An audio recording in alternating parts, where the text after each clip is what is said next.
A story in the Journal Sentinel. Crosby's scheme involved letting his properties go into foreclosure, then buying them back at auction to avoid more than $9.5 million in debts on the properties. Forecast for Milwaukee and Madison. Tonight, mostly cloudy, lows around 40 degrees. Tomorrow, mostly sunny with highs in the low 50s in Milwaukee, upper 50s in Madison. You're listening to WRRD and WTTN, Wisconsin's political talk. Warning, you are about to listen to the greatest radio show ever. And due to contractual obligations and to shield our airwaves corporate licensees from any semblance of liability, responsibility, and gullibility, we must tell you the views represented on this show are not necessarily those of this station or its management. This radio show contains differing points of view on current political topics, and due to the nature of its contents, it should be heard by everyone. Thank you for listening. 3, 2, 2, 1. Now live from the heart of liberal Wisconsin, where the political party is just beginning, welcome to the Devil's Advocate Show. Best friends proving it's never personal, only politics. Please allow me to introduce myself. Now here are your hosts, Dom and Kroot. Welcome to the Devil's Advocates Radio Show. Did you hurt yourself, my little buddy? I think I just did, man. Would you pull a muscle? This getting old thing sucks. Crudy, happy Thursday, man. How you doing today? Good. I never intend to get old. I'm going to stay very, let's just say immature for the entirety of my life. You are doing a hell of a job of doing that, my friend. I'm well on my way to being a Peter Pan. Buddy, much like our president. Now, not my president. Hashtag not my president. Donald Trump. Today, little impromptu press conference at the White House, right? And he had all these human props, and I'm not exactly sure, once you're trapped in Trump world, once you're there and the president's he's just going to ramble. He's just going to make stuff up. Well, people keep asking him questions, and no one loves to hear Trump speak more than Trump. Yeah, but everybody else standing around, they seem sort of tired and wanted to move on. They were a little sad by the end, Dom. I'm sad right now because we have to listen to more of this. But everybody, you must eat your broccoli. This is like 35% of the people's president. Very, very angry and tired, and he wants to go home. Just like the rest of us. Now, Donald Trump, today, he started making comments on the Mueller report, right? My understanding, the first time he has addressed this publicly. Right. Not on Twitter, if you know what I'm saying. So anyways, Dom, you called the shots, buddy. Let's jump on it. Fancy Brian, going to need your help. Of course, everyone can join us today as well, 844-967-2789. Here is your broccoli, Trump, regarding Mueller's potential testimony, cut number 82.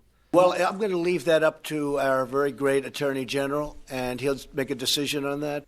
He's a very great Attorney General. And the very great Attorney General has already said that he was fine with Mueller testifying, right? Well, he said that prior. So we're good, right? This is the same president who was also fine with the Mueller report being released, but now it's all executive privilege. So, you got to just figure out which way the wind's blowing on any particular day. And I love this one, Crudy. There was no collusion, conspiracy, and essentially no obstruction. Essentially, cut 83. I gave them 1.5 million documents.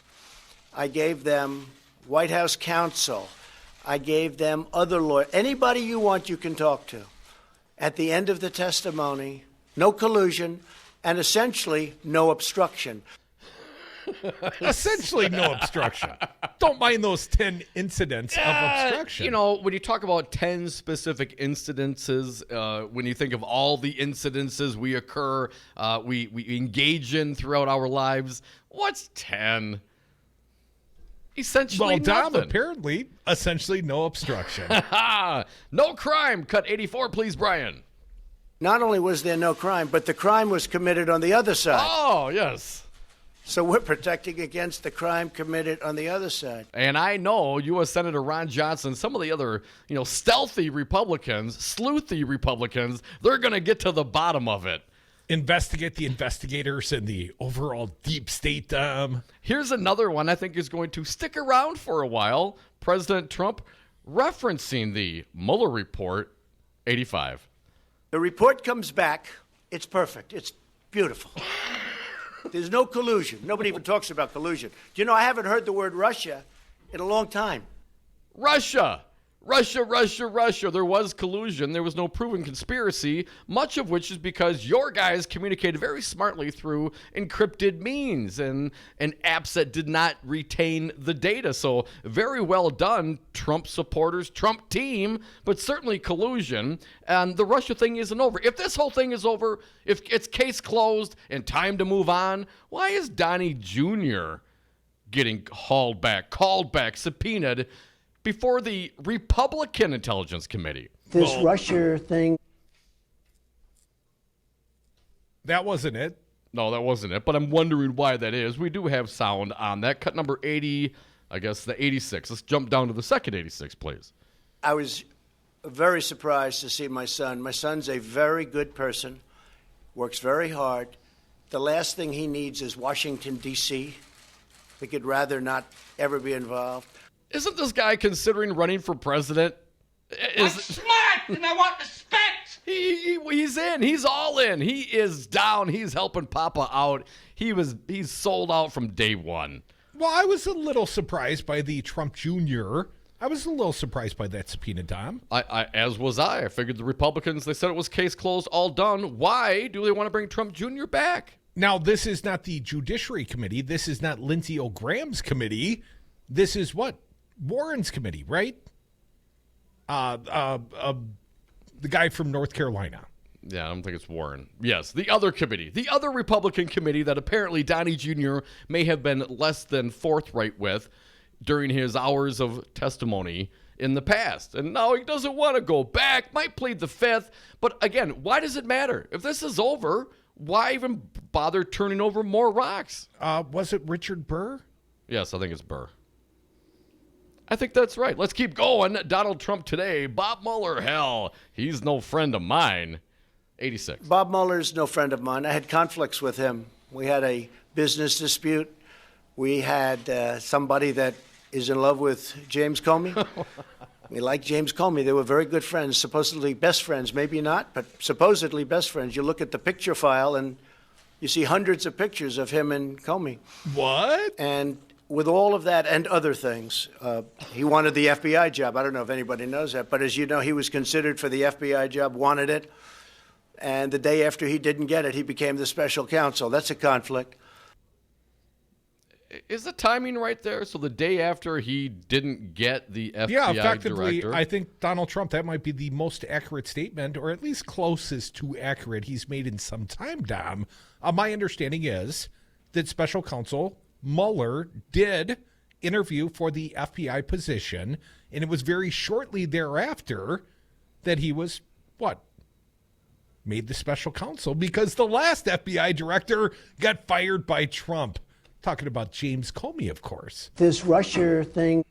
And let's go to Nadler, of course, the judiciary. I think he's the judiciary, right? Gerald House Nadler, Judiciary Committee chairman. Apparently, Trump's been butting heads with this cat for a while. Cut 87. Guys like Jerry Nadler, who I fought for many years, successfully, I might add, back in New York in Manhattan. He was a Manhattan congressman.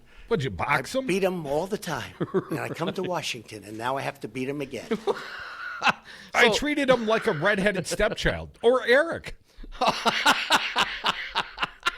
So what, was he ignoring subpoenas from Gerald Nadler back in the day as well? I'm doubting that would happen if that were to be the case. Hell, if he wasn't president right now, he'd be charged with obstruction, according to 700-plus prosecutors and DOJ, ex-DOJ officials. You know, our buddy Nick from Madison, sent me I forget what definition it was. It was something to the effect of ad nauseum. It was in Latin, but it basically if all the people believe it, it must be true kind of thing. Yeah, I guess that was it. But, I would point out, we're not polling the general electorate about their opinions of very complicated and complex legal issues. We're polling former federal prosecutors. I would say that's a little different standard. These are not people that are uninformed about the topic of the day, Dom. And they said, in unison, 700 plus of them, professionally speaking, it's not really that close. The president committed felonious obstruction of justice, and they felt like collectively 700 plus. Dom, my math says that is every single former federal prosecutor. Wow. They say collectively that they would have sought prosecution against the president. Certainly there are defenses there too, but they would have prosecuted obstruction of justice. And let justice run its course. If he's innocent, perhaps a jury will find him as such. Hey, Crudy, I Yes. took Latin. I know a Latin word. Consensus. That wasn't it. No, there was a consensus among all the prosecutors. But how many prosecutors are there, right? I mean, if there's 7 billion, 700 plus doesn't seem like so very many. So, I mean, that's something we should probably know. But 700 numerically, you get 700 professionals in any endeavor all agreeing on one particular course of action based on their expertise in the law and what they've experienced in prosecutions. Yeah, I think that weighs something. I'm still waiting for the, 700 prosecutors that think Trump should just absolutely go free. As far as I know, there's 2, Barr and the cat that Nick mentioned the other day. Andrew McCarthy the third. Yeah. Andrew C. McCarthy. Ooh. Don't confuse him with the guy from what were they? Weekend Damn it, at Bernie's. Yes. Probably the best example. Folks, we are the Devil's Advocates. It is going to be a good day with your participation on the phones. And Dom, a late entry. We've got Chris Taylor, a fine state lawmaker from the state of Wisconsin. She will call in the 5 o'clock hour. Nice. Medicaid has been stripped by the Republicans in the state of Wisconsin out of Tony Evers' proposed budget.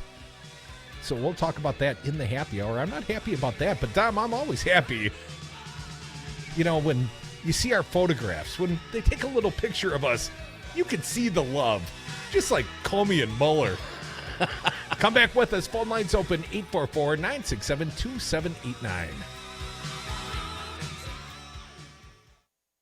You can't obstruct a crime that was never committed.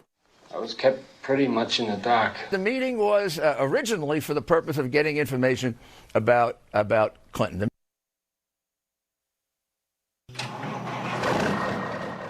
Hello, I'm Tom Bennett, President of Teamsters Local 200. In 1903, the International Brotherhood of Teamsters was founded, and our local union was founded in 1935 here in Milwaukee. During the last 115 years, the principles and values for the Teamsters Union have made many improvements for working families, creating a pathway to the American middle class. Teamsters have assisted families and communities in times of need. Currently, our active and retired membership are collectively working to benefit working families across this nation for retirement security and addressing long-term social needs here in Madison, Wisconsin, and in Washington, D.C. American workers do have a voice in the workplace. Let Teamsters Local 200 be part of that action plan for you. For more information, please visit us on Facebook at Teamsters Local 200 or visit our website at www.teamsterslocal200.com or give us a call at 414-771-6363. Teamsterslocal200.com or 414-771-6363. Hi, I'm Todd Stryker, President and CEO of Five Nines. Have you got your head in the clouds on how to manage IT for your enterprise? We can make your dreams a reality. With our enterprise cloud technology, consulting, servers, networks, and hosting, we'll manage your IT so you can focus on running your business. Consider Five Nines your personal enterprise IT solution. Enjoy technology. For more information, visit fivenines.com. That's the number 5, NINES.com. The Devil's Advocates. Doug from Cudahy. Right around the time of the uprising, I found you. I started listening, and 2 years later, after I signed the recall and voted, we went out to sing along with the singers on my birthday. And they were so cool, and it's one of the greatest memories that I had. And ever since I started listening to the Devil's Advocates, I have been woke. I haven't missed one vote since. You guys have really done wonders for our community, and I'm just so happy you're on the air. Making radio great again.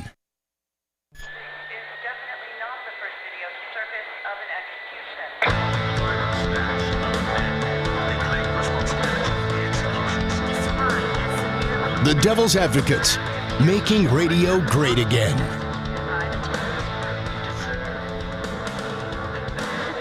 And we are back. Thank you for listening to the Devil's Advocates radio show, streaming on YouTube, on Facebook, on Twitter at Devil Radio. The political party line always open for all callers. We take all callers. Bring it, 844-967-2789. Dominic, I'm still taking personal business calls off the air, on the air. I'm trying to get a little work done here, man. Sometimes the show gets in the way of the oh-so-important business of radio.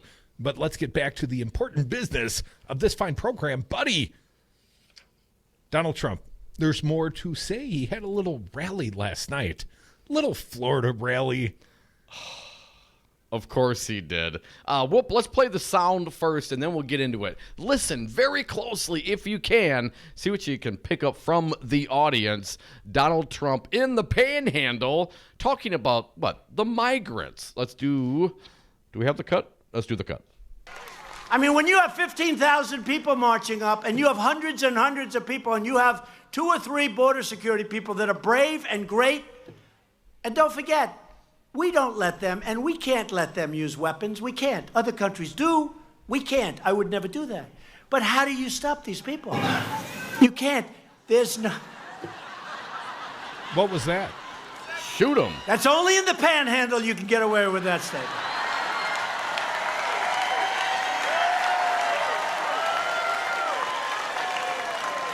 Only in the Panhandle. You know, I got some family down in the Florida Panhandle, Dom, Tallahassee way. Yeah? And they have the same kind of attitude, just shooting people? Is that what we're doing now? Is this civil discourse? Is this the president being presidential? Well, certainly not. Hell to the no! You think he would have interrupted the heckler, right? If a man had any humanity, let's not forget another school shooting in Denver yesterday, or very recently. The young man, the heroic young man, young Latino boy, charged the shooter, gave his life for his classmates. Well, Donald Trump would what? Make light of the circumstance. Certainly, probably the moron in the Trump rally, and here's a quick one for you, Dom. What's 100 feet wide and has 32 teeth? What? The front row at a Trump rally. Nice. But anyways, you know, the fact that this guy would cheer out from the crowd and certainly probably didn't make the connection with the young man that died in Denver. But certainly Donald Trump, you think the president might draw that connection, or just in general say when someone is advocating to shoot somebody else, maybe you say, slow down. That's a bad idea. We don't do that here. What do you say? We can only do that here in the Florida Panhandle. Terrible. I really believe I'd run in there even if I didn't have a weapon. The Washington Post reports Antonia Nuri Farzan. Shoot them, someone yelled. The audience cheered. We heard it. Supporters seated behind Trump and clad in white baseball caps bearing the letters USA laughed and applauded. Of course, he said, that's only in the Panhandle, only in the Panhandle. And here's some more of the actual writing from the author of this piece in the Washington Post. Though Trump didn't explicitly endorse the suggestion to shoot migrants, his joking response raised concerns that he was tacitly encouraging extrajudicial killings and brutality against asylum seekers and undocumented immigrants. The president has long been accused of endorsing acts of violence through his incendiary rhetoric and allusions to the potential for violence at his rallies, a charge that members of administration, they deny, Crudy.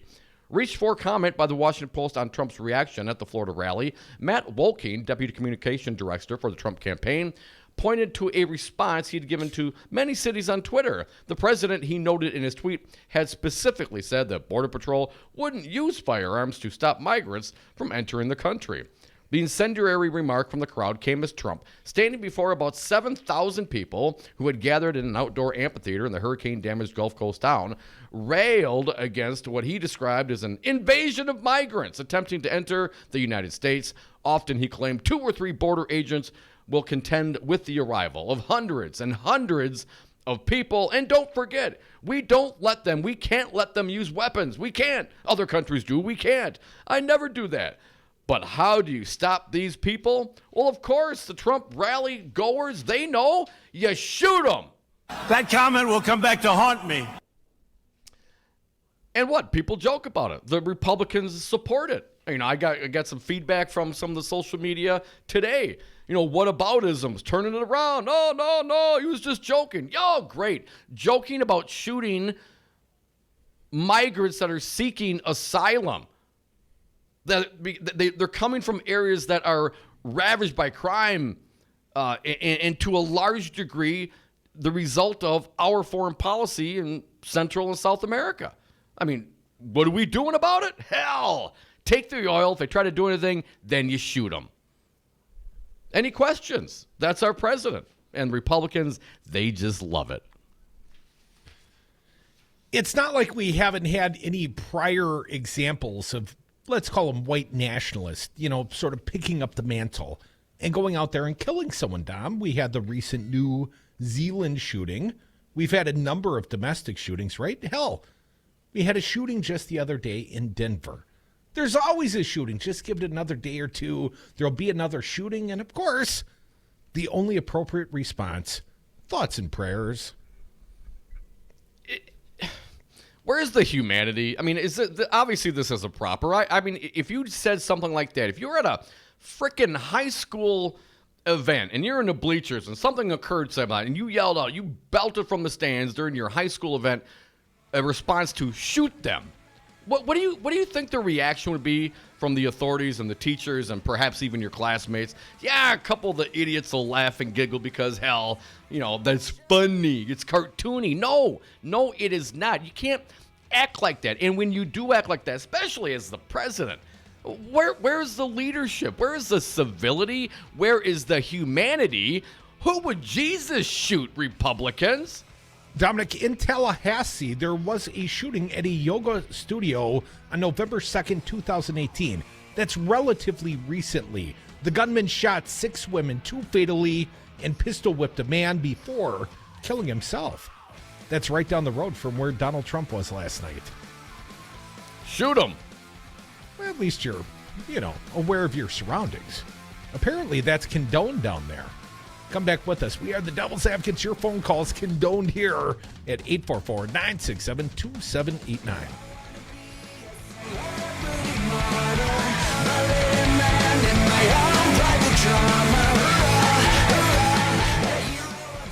Want to be more presidential? Tweet the Devil's Advocates at Devil Radio.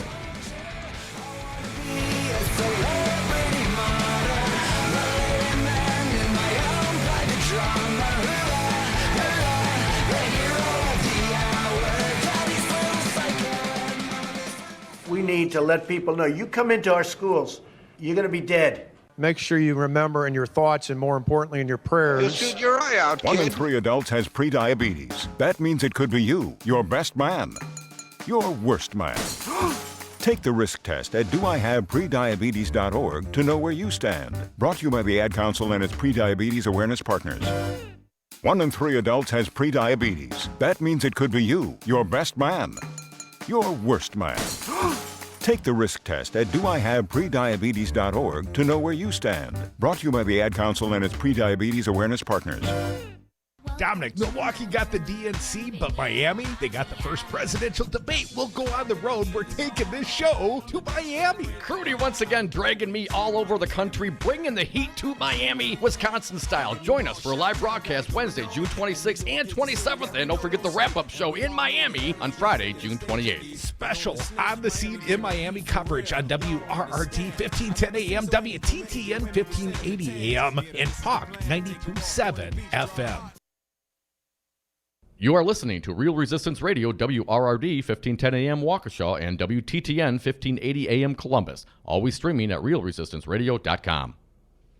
Brad Zog, owner of Zero Res Madison. Brad, why should people use Zero Res Madison? Why wouldn't you clean your carpets like this? We've got a patented system. We also do another step that most people don't do. We have a double rotating brush machine that we use when we pre-treat the carpet. So this helps dig up any of that stuff that's deeper in your carpet that the vacuum doesn't get. We're going to provide that intermediary step before we clean with our empowered water. Call Zero Res today, 608-848-9000. Zero Res. Spell it forward or backward. It's the right way to clean. Here in the Badger State, we have our own expressions. When we're looking to go on vacation, we state, well, let's go up north. Hello, this is Tom Bennett, President of Teamsters Local 200. Here in the Badger State, we also have another expression, union yes. The strength of the labor movement depends on elected officials here in Wisconsin and Washington, D.C. that support the values of working families that raise the standards for all. Give us a call at Teamsters Local 200 at 414-771-6363 or visit our website at www.teamsterslocal200.com or on Facebook at Teamsters Local 200. Be engaged. Hi, I'm Anton Capella. As Chief Technology Officer at Five Nines, I work hard to be a leader in my industry, and I know the challenges posed by changing technology. It's my priority to make sure your network is up over 99% of the time. There's no question, trying to manage your own business IT is risky, costly, and time-consuming. Don't let IT overwhelm you. Learn more about Five Nines at fivenines.com. That's the number 5, NINES.com. Hey, Milwaukee, do you have an office to clean out or close out? Don't call the junk man. Call my friends at Madison Liquidators.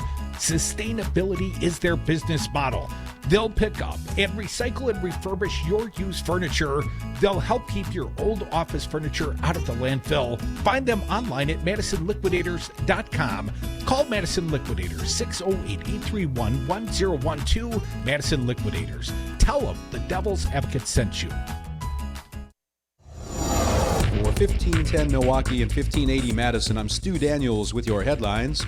The Bucks are going to the Eastern Conference Finals playoff series. They beat the Celtics last night, 116-91. Their opponent in the next series will be either Toronto or Philadelphia.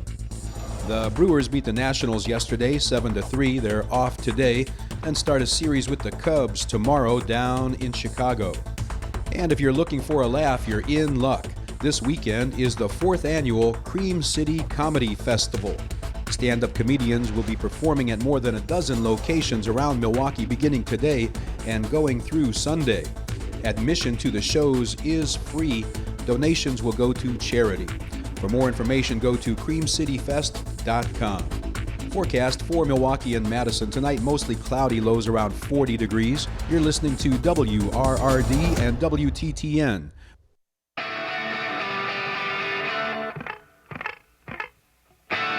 The Devil's Advocates.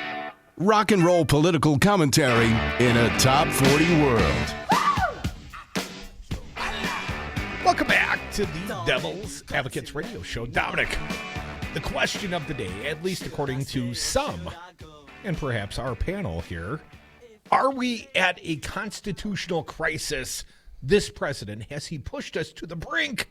Well, Nancy Pelosi agrees that the U.S. faces a constitutional crisis, according to Mike Lillis at thehill.com. Speaker Nancy Pelosi on Thursday said she agreed with House Judiciary Committee Chairman Gerald Nadler's assertion that the U.S. is currently facing a constitutional crisis after the panel voted to hold Attorney General William Barr in contempt of Congress. Here's the quote from Pelosi, Dom. Yes, I do agree with Chairman Nadler, Pelosi said during a press conference in the Capitol, because the administration has decided that they're not going to honor their oath of office. Yet Pelosi said even a constitutional crisis is not grounds to launch impeachment hearings against the president before Nadler and the heads of other investigative committees are able to gather more evidence and convince more voters that such a step is necessary. Again, a quote. This is very methodical. It's very constitution-based. It's very law-based. It's very factually based, she said. It's not about pressure. It's about patriotism. Now, Pelosi's remarks came a day after the Judiciary Committee voted along strict party lines to hold Barr in contempt for his refusal to comply with the panel's subpoenas, seeking an unredacted version of the special counsel Robert Mueller's report on the Russian interference in the 2016 elections. Again, a quote, this one from Gerald Nadler. We've talked for a long time about approaching a constitutional crisis. We are now in it. Now is the time of testing whether we can keep a republic or whether this republic is destined to change into a different, more tyrannical form of government. He added, we must resist this. Now, Dom, Pelosi declined to say what the full House will vote on the contempt measure, suggesting Democrats are eyeing similar contempt resolutions targeting other administration officials and packaging them all together before bringing it to the floor. She did not name names. Don, we like to name names. Another quote from Pelosi. We have some sound of Pelosi. Why don't you hold on to that, Crudy? Let's, Brian, cut it up. Let's throw it out there. Nancy Pelosi on this very issue. Administration wants to have a constitutional crisis because they do not respect the oath of office that they take to protect and defend the Constitution, support the Constitution of the United States. I do agree with Chairman Adler because the administration has decided that they are not going to honor their oath of office.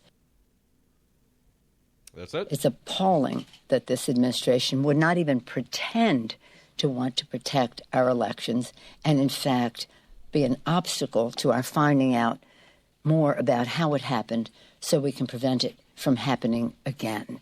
And then Pelosi also then talks about impeachment. Play, if you would, please, Brian. This is very methodical. It's very constitution-based. It's very law-based. It's very factually based. It's not about pressure. It's about patriotism. Now, who wore it better, Crudy or Nancy Pelosi? Any more? Let's do it. The president is almost self-impeaching because he is every day demonstrating more obstruction of justice. Impeachment is one of the most divisive things that you can do, dividing a country, unless you really have your case with great clarity for the American people.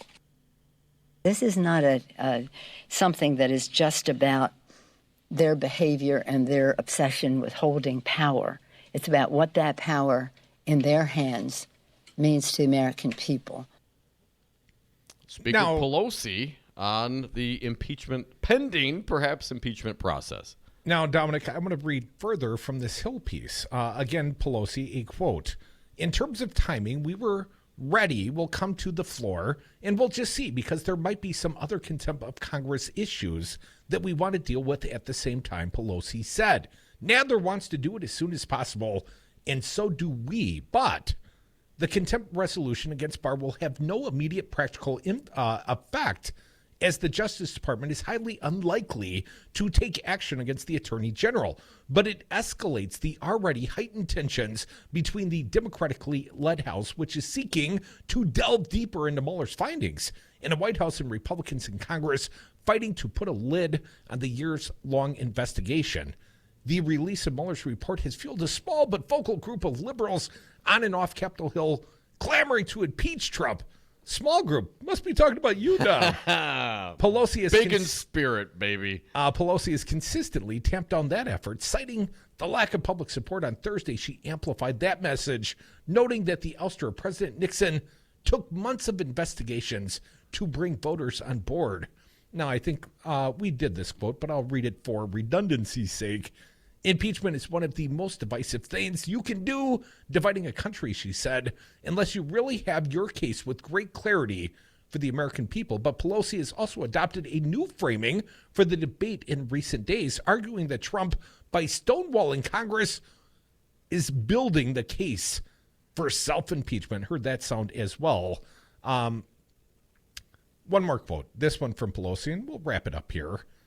"As I said yesterday, the president is almost self-impeaching because he is, every day, demonstrating more obstruction of justice, disrespect for Congress's legitimate role to subpoena," Pelosi said. But for the impeachment advocate, she delivered a warning: "We won't go any faster than the facts take us, or any slower than the facts take us." She said she will serve no wine before it's time. Crudy, your new best friend, Fox News' Judge Napolitano. I do like Judge Napolitano. I know he works for the enemy. He's over on the Fox News, but seemingly he shoots it straight, and I appreciate that. I don't always agree with his legal conclusions, but of late, in regards to obstruction in the Mueller report, I mean, he's shooting straight down. He's naming names. He dismisses the suggestion of a constitutional crisis. We have the sound of the judge. If you would, please, Brian, let's do cut 81. By law, the Attorney General did the right thing. with respect to the redaction. But when you get a subpoena, which is presumed valid, even if it's politically motivated, it's presumed valid, it's a legal instrument, you can't sit on it. If you can't comply with it, you file a motion before the appropriate judge to quash it. That's the word we use, meaning either get rid of it, modify it, or authorize me to comply with it. You're talking about his appearance last week? Yes, that's the mistake I think the DOJ made by not doing that and letting it get to this contempt stage. If they had brought it before a judge, the judge would have said, you know what, I'm going to read the redacted portions and I'll decide what can be released. And then the issue is over with because the judge's ruling would stand. Whoever lost would appeal. Who knows if they would even take the appeal, if it would get to the Supreme Court. This is what happened in United States versus Nixon, and the Supreme Court ruled with clarity. Do we have a constitutional crisis? In my opinion, we don't. We would have a constitutional crisis if the courts ordered the president or the Congress to do something and either of them defied the courts. That's the crisis. Right now, it's just a clash. My constitutional clash. My modest, disagreement with the judge. Not if, when. When Trump defies the court orders. Well, then it would be. I hear what you're saying. Then Curdy. it will be. Then it will be. But he makes a point. It's presumed valid. Again, Napolitano. You can quash it. It's allow me to get rid of it, to modify it, or authorize me to follow through with it. But they're not doing that because, of course, they don't want to be in front of the judge, right? They didn't want to do that. Their whole point is to delay. So if they would have gone to the court to quash it, well, that would have taken that extra step. That would get the ball rolling in that regard. They're just, nah. It's like, I'm not going to quit work and I'm just not going to show up anymore. How would we know the difference with you, Dom? Oh, it'd be so lonely and quiet around here, 844-967-2789. Constitutional crisis. It is a little challenge. lonely and quiet when the callers don't call, Dom. Yes. Join us on the phone, so you can text us out as well. Again, 844-96-PARTY. So the crisis, I'm with you there, Crudy. I'm with Napolitano on that. We got a clash. We have issues, but we're not to crisis level yet. And for Speaker Pelosi to want to take the time and let the facts roll out and, let the administration build their wall brick by brick, I think that's also a wise move. Why push it through? I'm already there. I know what the facts are. Most people have not read or even reviewed the Mueller report. So, perhaps I'm just a little ahead of the curve here, Crute, but it sounds like she's slowly getting there. You're slowly getting there. Hell, even Napolitano might get there someday. Well, Dominic, you are a little behind the curve, actually, because a judge has already ordered the DOJ to give her unredacted Mueller report portions. Hey, all right. At least in regards to Roger Stone for her private review. And this name may sound familiar, Dom. A judge on Thursday ordered the Department of Justice to hand over the unredacted portions of Special Counsel Robert Mueller's report pertaining to Roger Stone for her to review privately.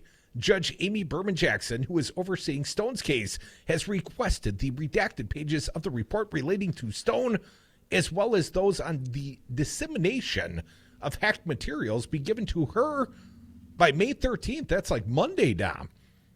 Now, Stone has been fighting in court to obtain the portions of the report about him that have been so far shielded from public view. Hell yeah, we all want to see him, right? During a hearing last month, Jackson, an Obama appointee, suggested that she could review those redacted parts of the report privately while deciding whether Stone's lawyers should also be given access to them. The Justice Department said during the hearing that they would be willing to give her those segments of the report, but only with a court order. The order will also make the judge one of a handful of people who have seen these redacted parts of the Mueller report. And the Democratic-controlled House Judiciary Committee on Thursday voted along party lines to hold William Barr in contempt. We've talked about that quite a bit, Dom. So Judge Amy Berman Jackson, she's going to get a copy of the unredacted Mueller report, at least in regards to the litigation before her bench, which is Roger Stone. Okay, but that does not address the issues we have currently with Nadler and different legal activity. But I think the point that Judge Napolitano made is you go ask the judge, right?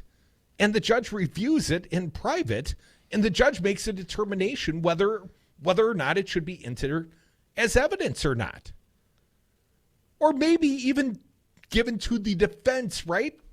If the case against Roger Stone. But they don't want that, of course. The Justice Department, William Barr, the administration, the Trump administration, they don't want to do that. They're not going to ask anybody. Now, maybe, I don't know how the process would work given this scenario. Where does Barr go to next? Does he go to court? So you think they're going to try and shield, because the DOJ, if I understood and read this correctly, Dom, the DOJ has agreed, at least in regards to Roger Stone, the Justice Department, I read from the piece, said during the hearing that they would be willing to give her those segments of the report, but only with the court order. She's the judge. She can issue a court order. She did. And perhaps a judge would do the same should Nadler and the House Democrats take Barr to court. Or possibly it could be quashed, right? That would also be the remedy. But what you cannot do is take a subpoena and say, I'm going to ignore it. I'm not gonna do anything about that. There was a piece in The Atlantic, and I think it kind of supported some of our conversation yesterday. Sergeant at Arms, go pick them up, lock them up, go grab them, arrest them. I would love that. Why not? Now, they do have a little holding cell, apparently. Do you think it would be big enough for Bill Barr? For Bill Barr, hell no. I don't think so. Now, is Bill Barr possibly just Steve Bannon after a Queer Eye cleanup?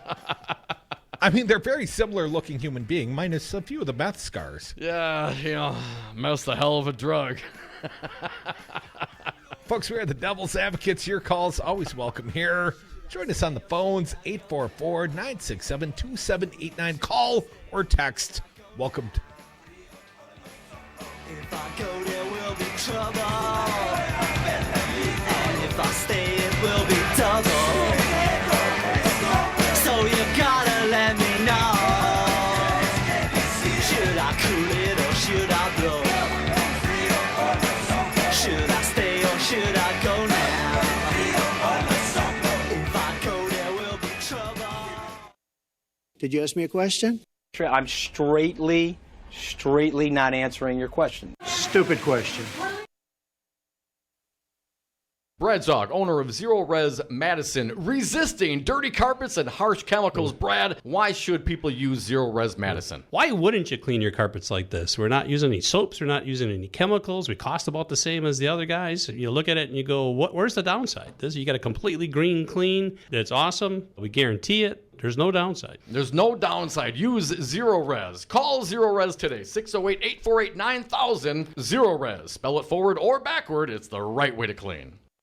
Hey, Milwaukee, do you have an office to clean out or close out? Don't call the junk man. Call my friends at Madison Liquidators.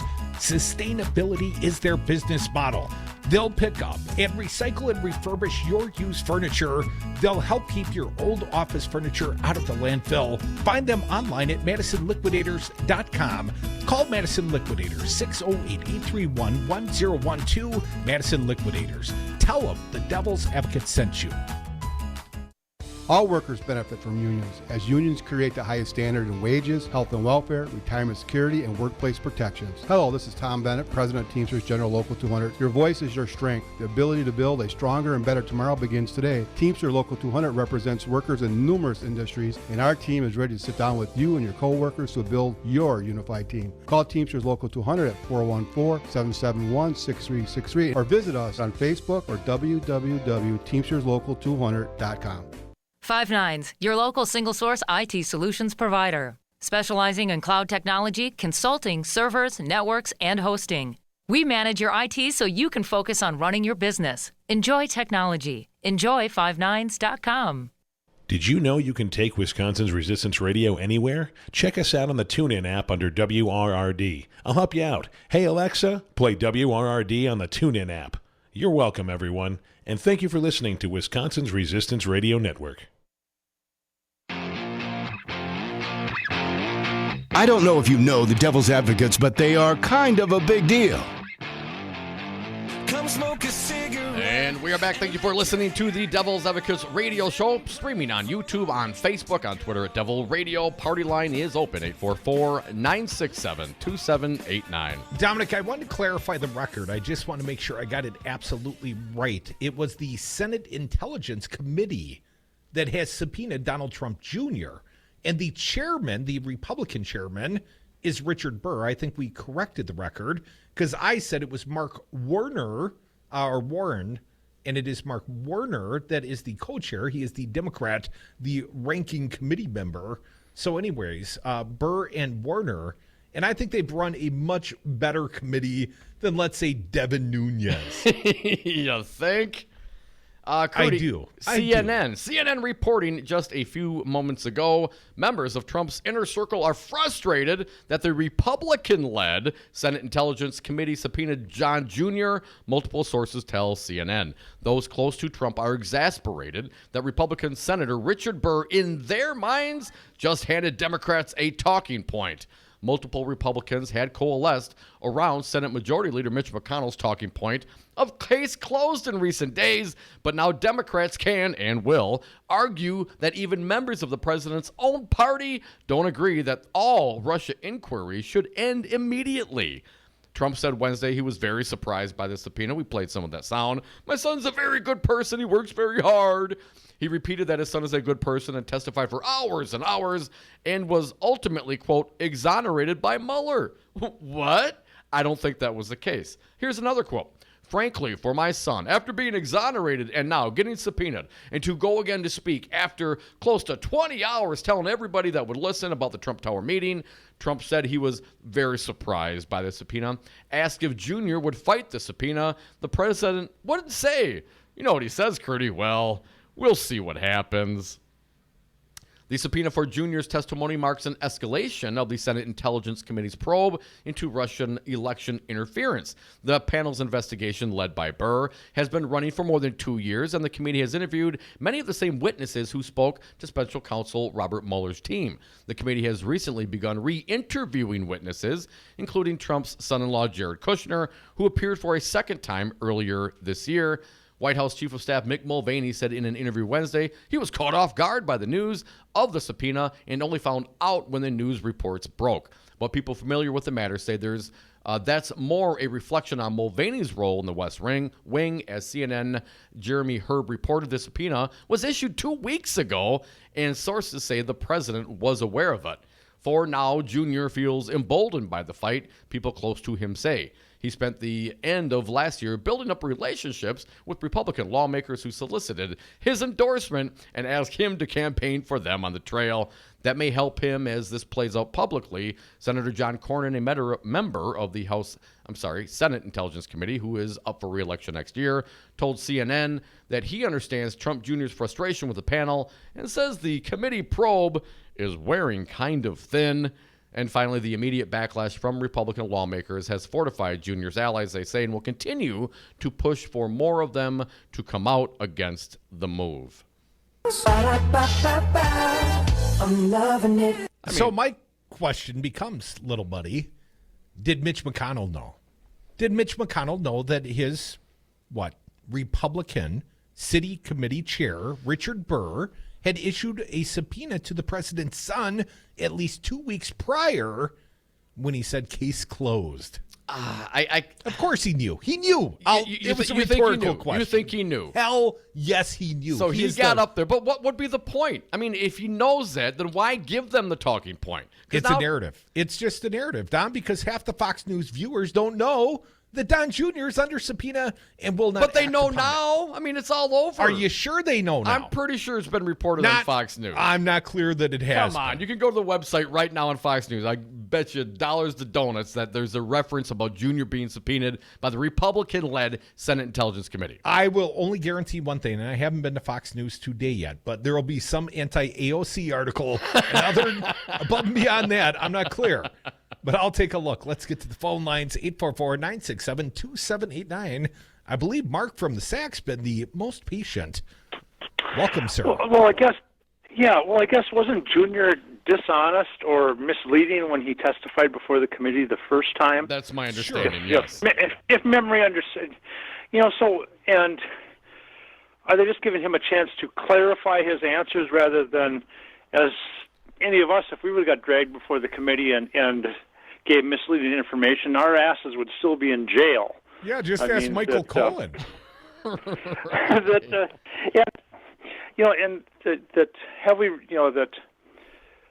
once that we have reached the point now where, maybe Napolitano is right. At this point in time, it's a clash, but if they start ignoring court orders, then it does become a crisis. And a little quote I found in this book I have, Greeks and Romans Bearing Gifts, which actually the founders turned to the Greeks and Romans there in that history rather than the Bible to come up with the Constitution. I found this little quote that if republics wish to survive, they must exercise eternal vigilance against cunning, ambitious individuals who would seek to advance their own power at the expense of the republic. And that's simply what we see right now. We have guys that want to change the complete nature of the American Republic to something we see in the authoritarian states, across the world. I mean, that North Korea, the Russian Republic, the Russian Federation, I should say, and for that matter, Iran, who they hate so much, but they really, that they probably admire in some ways, the fact that the religious theocrats run the country over there, and that's what they want to do here. And don't forget the Chinese. You got to figure, if you're going to love yourself some authoritarians, you probably love yourself some Chinese authoritarians. Thank you for the call, Mark. Curdy did a quick search, and we'll get some more callers after the break. I don't see a single anti-AOC article. Time. I saw one minor headline about Donald Trump Jr., that is. I see nothing on AOC, but I'm not all the way to the bottom. Well, I just did a quick word search, Curdy. You don't really have to look. You just do a Control-F word search. I found 4 links regarding Jr., and here was a headline posted on the Foxy Newsies website. Former Bush DOJ official says GOP call for Don Jr. to testify is intriguing. Hell yeah, I'm intrigued. I am as well. That's a bit intriguing. Dupree said of the subpoena, adding that until this point, the call for additional witnesses and a follow-up to Mueller has been divided along partisan lines. Dupree said the subpoena showed that there remain some Republicans who think it may not be case closed in regard to the Trump-Russia investigation. Folks, we're the Devil's Advocates. This conversation, case closed. Come back with us. Join us on the phones if you choose at 844-967-2789.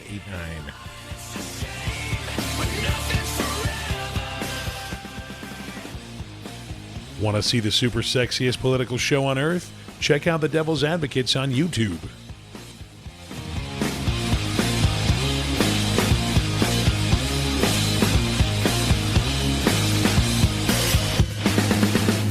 Cocaine's a hell of a drug.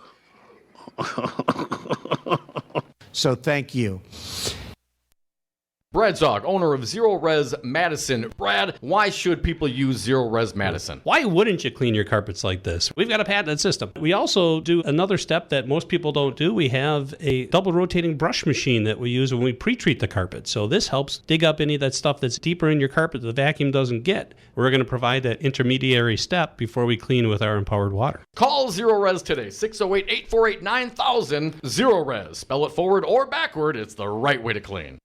I don't see the support. I don't support it. Wisconsin Senate Majority Leader Scott Fitzgerald doesn't see the support for legalized medicinal marijuana, even though the 2018 midterm referendum in 11 counties and the city of Waukesha passed by over 79%. Call Scott Fitzgerald at 608-266-5660. Tell him you support legalized medicinal marijuana. No, I don't see it. This message was paid for by the People for People Corporation. Donate online at p4ppc.org, p4ppc.org. You are listening to Real Resistance Radio, WRRD 1510 AM Waukesha and WTTN 1580 AM Columbus. Always streaming at realresistanceradio.com. Trump message to Iran. Trade deadline nears. I'm Mike Moss. President Trump wants Iranian leaders to call him and negotiate giving up their nuclear program. They're in bad shape right now. I look forward to the day where we can actually help Iran. We're not looking to hurt Iran. But correspondent Barbara Starr at the Pentagon says officials are growing more concerned about Iran's intentions. As of right now, they see no indication that Iran is backing off, no decrease in Iranian intentions or capabilities in their military posture, in the posture of their militias that would indicate they are backing away. Continuing to plan for a possible attack is the words that U.S. officials are using about Iran. The White House is nominating Patrick Shanahan to be Secretary of Defense. He's been acting secretary for several months. The clock is ticking for a midnight deadline for U.S. and Chinese trade negotiators to avoid a massive increase in tit-for-tat tariffs. On the one hand, President Trump wanting the talks with Chinese officials to work well enough to avoid tariffs he's threatening for midnight, even as he accuses Beijing of pulling back on some commitments made in previous talks. But I did get last night a very beautiful letter from President Xi. Let's work together. Let's see if we can get something done. On the other hand, China is threatening to retaliate with higher tariffs on American goods should Mr. Trump go ahead with his threatened 25% levies on Chinese imports should the talks break down. Our alternative is an excellent one. The goal is to cut down China's big trade surplus with the United States. Bob Costantini, the White House. The U.S. seized a North Korean cargo ship last month for allegedly violating U.S. sanctions. The president said today he's not sure whether leader Kim Jong-un is ready to give up nuclear weapons. On Wall Street, the Dow was down 138 points today, S&P down 8, and the Nasdaq down 32. I'm Mike Moss. Are you a... Hello, I'm Tom Bennett, President of Teamsters Local 200. In 1903, the International Brotherhood of Teamsters was founded, and our local union was founded in 1935 here in Milwaukee. During the last 115 years, the principles and values for the Teamsters Union have made many improvements for working families, creating a pathway to the American middle class. Teamsters have assisted families and communities in times of need. Currently, our active and retired membership are collectively working to benefit working families across this nation for retirement security and addressing long-term social needs here in Madison, Wisconsin, and in Washington, D.C. American workers do have a voice in the workplace. Let Teamsters Local 200 be part of that action plan for you. For more information, please visit us on Facebook at Teamsters Local 200 or visit our website at www.teamsterslocal200.com or give us a call at 414-771-6363. Teamsterslocal200.com or 414-771-6363. Months before the Highlands Ranch, Colorado school shooting, a parent warned school officials of a potential for trouble. Correspondent Scott McLean has the latest information. A letter obtained by CNN shows the Douglas County School District urging the STEM school to investigate serious allegations, listing more than a dozen complaints from an anonymous parent, including concerns about student violence that could lead to a repeat of Columbine. One student was killed and several others wounded this week. 2 other students will be formally charged with the attack tomorrow. The e-cigarette giant Juul is pushing into television with a multi-million-dollar campaign that touts its vaping device as an alternative for middle-aged smokers. A judge has sentenced the fake German heiress Anna Sorokin to 4 to 12 years behind bars for defrauding New York banks and hotels out of $200,000. I'm Mike Moss. Wisconsin, home to the world's best cheese, best beer, and best football fans in America. But unfortunately, Wisconsin is also home to something else. Tens of thousands of citizens who just can't afford health care. We're talking friends and neighbors struggling to take care of themselves and their families. Many working long hours, or sometimes 2 jobs, in industries like retail, construction, childcare, and agriculture. Jobs that don't always offer benefits or pay wages high enough to allow someone to afford coverage on their own. That's why it's time the legislature fully expanded Badger Care for people making less than $8.50 an hour. It's a smart investment for our state, saving lives and taxpayer dollars, providing affordable health coverage for our citizens. Get the facts at betterbadgercare.com. Then tell your legislator to take action today. It's the right thing to do right now. Paid for by Citizen Action of Wisconsin. For 1510 Milwaukee and 1580 Madison, I'm Stu Daniels with your headlines. Former Milwaukee Alderman Willie Wade has been charged with wire fraud in a case linked to strip clubs, alleged bribery, and public corruption. Wade collected $30,000 from a downtown strip club in a bribery scheme in which he said he was negotiating on behalf of the current alderman. In exchange for the money, Wade said the alderman would vote to approve licenses for the club. And the Port of Milwaukee may become the next big cruise ship destination on the Great Lakes. Outside tonight, mostly cloudy, lows around 40 degrees. Tomorrow, mostly sunny, highs in the low 50s in Milwaukee, upper 50s in Madison. You're listening to WRRD and WTTN, Wisconsin's political talk.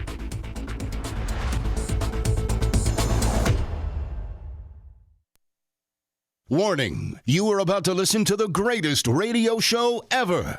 And due to contractual obligations and to shield our airwaves' corporate licensees from any semblance of liability, responsibility, and gullibility, we must tell you the views represented on this show are not necessarily those of this station or its management. This radio show contains differing points of view on current political topics, and due to the nature of its contents, it should be heard by everyone. Thank you for listening. 3, 2, 1. Now live from the heart of liberal Wisconsin, where the political party is just beginning, welcome to the Devil's Advocate Show. Best friends proving it's never personal, only politics. Please allow me to introduce myself. Now here are your hosts, Dom and Crute. Welcome back. Hour 2 of the Devil's Advocates Radio Show. Dominic, we're going to have a big hour. We've got Patrick Rodenbush. He is the Communications Director of the National Democratic Redistricting Committee, and he's going to respond to a little Scott Wanker trash talking on the Fox News. We'll play you some of that sound coming up very soon. Also, in the next hour, we've got Joint Finance Committee Wisconsin Dem Chris Taylor. She's a friend of ours, and she's got a lot to say about Wisconsin Republicans stripping Medicaid from Tony Evers' budget by a unanimous vote, or at least by a strict party line vote in the Joint Finance Committee today. But real quick, Dom, headline of the hour, of the moment. Rod Rosenstein leaving justice after an eventful tenure. We'll get to the phones in just a minute, but this headline from The Hill. Deputy Attorney General Rod Rosenstein, who for close to 2 years oversaw Special Counsel Robert Mueller's probe at the Department of Justice, was praised by colleagues Thursday as a tireless and dedicated public servant. Reminds me of you, Dom. Yeah.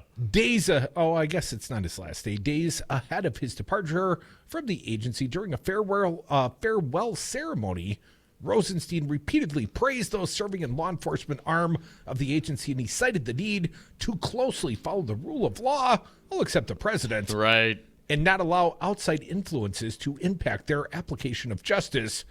A quote, and then the callers. I leave here confident that justice is in good hands. I'm much less convinced. With Bob Barr at the helm? Bill Barr. Bill Barr, I'm sorry. With Bill Doesn't make him Barr, any better. With AG Barr at the helm. Hell no. The man is literally, as we speak, in contempt, and Rosenstein is saying he feels confident. Great. Couple of attendees at the big party, the soiree for Rosenstein, Dom. Ooh. Few notables, few luminaries. Well, Attorney General William Barr, your buddy, Bob as you like to call him. Bill, former whatever. Attorney General Jeff Sessions and FBI Director Christopher Wray. What a star-studded soiree that would be. Oh, Christopher Wray, the guy that testified that there was no quote-unquote spying on the Trump campaign? That guy. Christopher Wray. Oh, okay. I just want to be sure that we're talking about the right Republican FBI director. Dom, I can't imagine any party that's going to be more fun than a party where Jeff Sessions is in attendance. Oh, man, pull out a joint with Jeff Sessions. That man will lose his mind. 844-967-2789. Maybe if he smoked up a little bit, he wouldn't be so wound so tight. Brad from Madison, you are up. Thanks for calling today, Brad. Happy Thursday. What do you got for us? Happy Thursday. Glad to be in my favorite radio program. Hey, all right. The biggest threat to democracy, justice, peace, in this world is the U.S. government. It's a kleptocracy, and it's run by gangsters. People wouldn't have to be coming across the border if the U.S. hadn't overthrown nations in Latin America like 56 times since the end of World War II. And they continue. Right now, they're messing with Nicaragua, Cuba, Venezuela, and constantly they have to be playing their economic warfare. And it's not to help anyone. It's to, get their corporations in there, get their people in there so they can overthrow and have some kind of... When you put it like that, Brad, it sounds really bad. Let's just call it our national interests. I think Brad's being a little snitty, quite frankly. So 90% of the foreign bases in the world, foreign military bases, are the United States bases. And we dominate this planet like the mafia.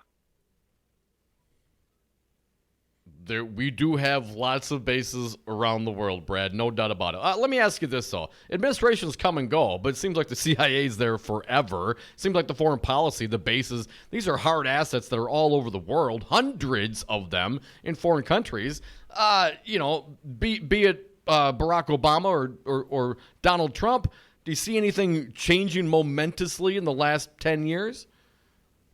Well, Trump's got a hard-on to start a good war. I think Obama was a little more diplomatic, but yes, like the CIA, that whatever deep state they talk about, that is a thing. There are long-term goals, and it's like Wall Street and the war profiteers and the Council of Foreign Relations behind that. Well, and John Bolton keeps turning up like a bad mustachioed penny, man. Right. Thank you, Brad. Always appreciate your input. We love all of your inputs at 844-967-2789. I think you paint with too broad a brush, Dom. Even you, Nick. Welcome back to the Devil's Advocates. What do you got for us today? Hey, Nick. Hey, thank you for having me again. I got to say, with all this still going after Trump about this Russia stuff, after the report came out, this is why he's going to get reelected. And I don't like Russia that stuff. Are you talking about the Republicans wanting Donnie Jr. to come back and talk about that Russia stuff? That's the Republicans, yeah. Nick. What do you think about that? For the last 2.5 years, every single day we've talked about how the noose is going around his neck. All of a sudden, he's done. He's done. He's done.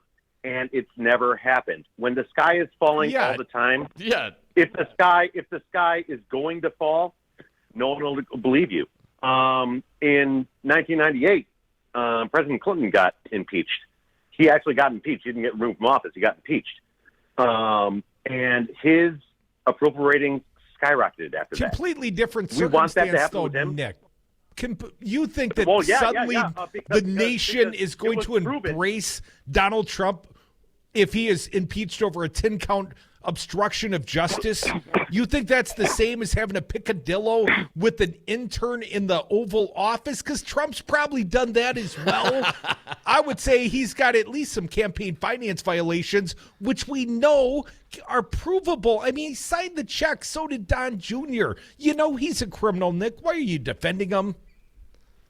I'm not defending him. Like I told you, I care what's true. I don't care what I feel. I care what's true. Well, he's a criminal. That thing. Part's true, Yes. right? Campaign finance violations, signed the checks, the payoffs to the porn star. Him and Don Jr. both signed checks. That makes him a criminal. Were those in Mueller's report? I believe that's a different investigation. It still makes him a criminal. If you're seeking the truth, we're talking tell about, the truth. You said these are two different things. Okay, I'm telling the truth. You said these are two different things. Okay, so there's a 10-count indictment to be had for obstruction in the Mueller report. We haven't seen the President unredacted Clinton was copy. indicted on 17 provable crimes. Provable. What was the big crime? Compare the crimes. The big crime was perjury, lying under oath on camera. Trump didn't, of course, do that because he refuses to testify. Well, yes. So Yet. You can't prove that crime. Mm-hmm. Because he'll be deposed in the Summer Zervos case, and I feel quite confident he will perjure himself in depositions. And but that's different than the obstruction outlined in the Mueller report.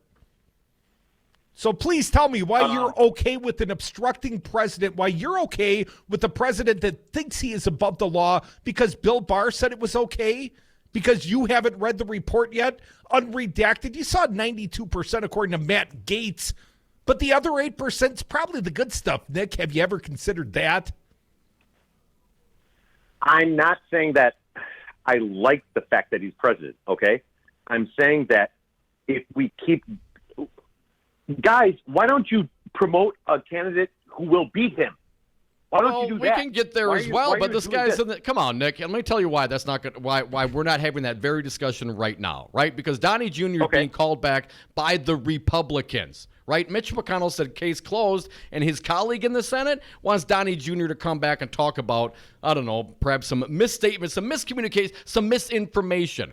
All right, that's a very important issue. General is under contempt charges in the House. I mean, what are those headlines we're supposed to ignore because, we've seen it all? Case closed, Nick? Is that your argument, case closed? Nick, have you read the report? Have you read any of the summaries of the report? What research have you done on the Mueller report? I've read the summary. I've read summaries. I haven't read all 489 pages or whatever because, I'm working on a Stephen King book, which is longer than that. Do you right think now. the report exonerates Trump, as Trump continues to say, as he said, it exonerates Junior? Do you think that's the case? Of course not. But you know what? That's not a prosecutor's job. It's not a prosecutor's job to exonerate anyone. It's to prove guilt. But Nick, the Mueller report specifically said if they could have exonerated Trump on obstruction, it would have. They cannot state that because, of course, there's a litany of obstruction that is laid out in the Mueller report. Nick, you just don't want to see it.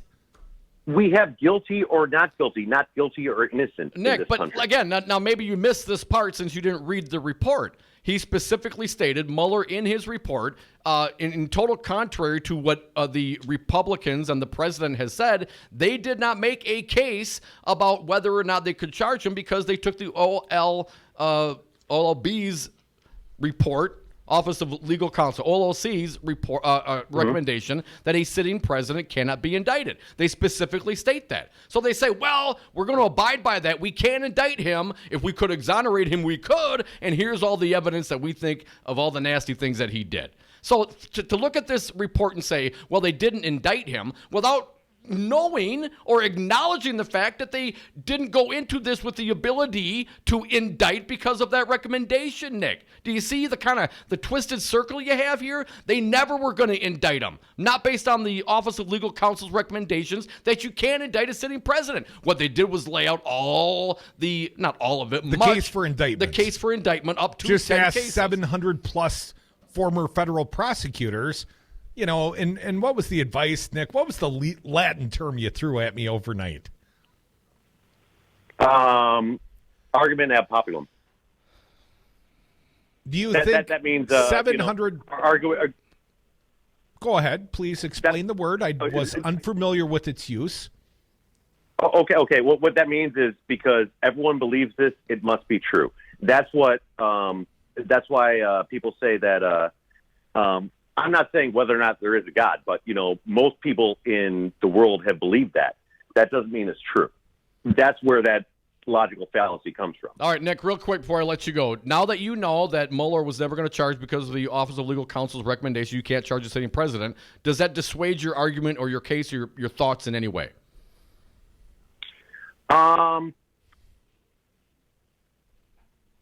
Okay, I know you're going to let me go. That's a yes or no. Yes or no. Yes or no. Come on, man. No. I'm asking you to repeat it one more time. Now that you know that Mueller was not going to charge, regardless, because of the OLC's recommendation that you cannot charge a sitting president, does that change your mind? Does that bring you new clarity? Does it give you different thoughts? Do facts and evidence change your mind, Nick? That's the question. Yes or no? Do I think he's sleazy? Put you down for a no, Nick, man. We got to move on. We got people stacking up. Joe from Stevens Point, you are next. Thanks for calling today, Joe. What do you think? Oh, man. Hey, that was really a good exchange. But I got to give Brad, first of all, a huge shout-out for elevating the discussion. You guys had a great exchange there. So That's one thing. Nick, though, can give us a roadmap of really, he's telling you, like, what they're leaning on, but also what a lot of people in the Democratic Party are feeling like, this is the Trump crime family. We know this. There's nobody more skanky than Donald Trump, but we can't let him be Teflon Don.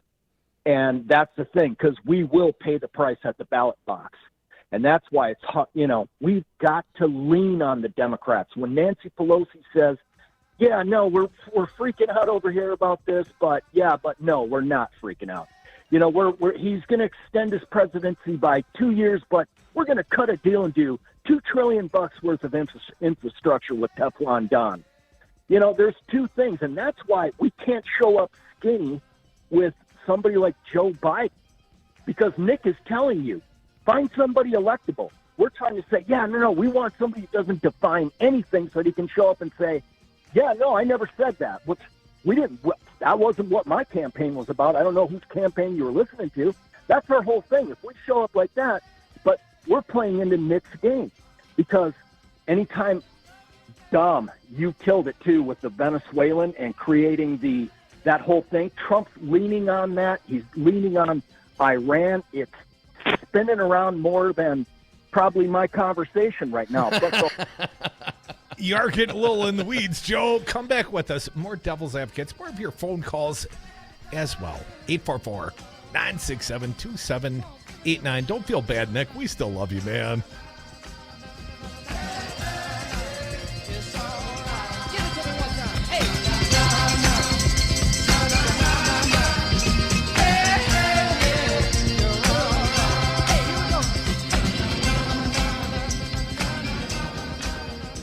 Together, we will usher in a bright new future of wonder and wealth, liberty and law, and patriotism and pride all across this great land. Grow up, Donald. That creep can roll, man. Yeah, but he's a pervert, dude.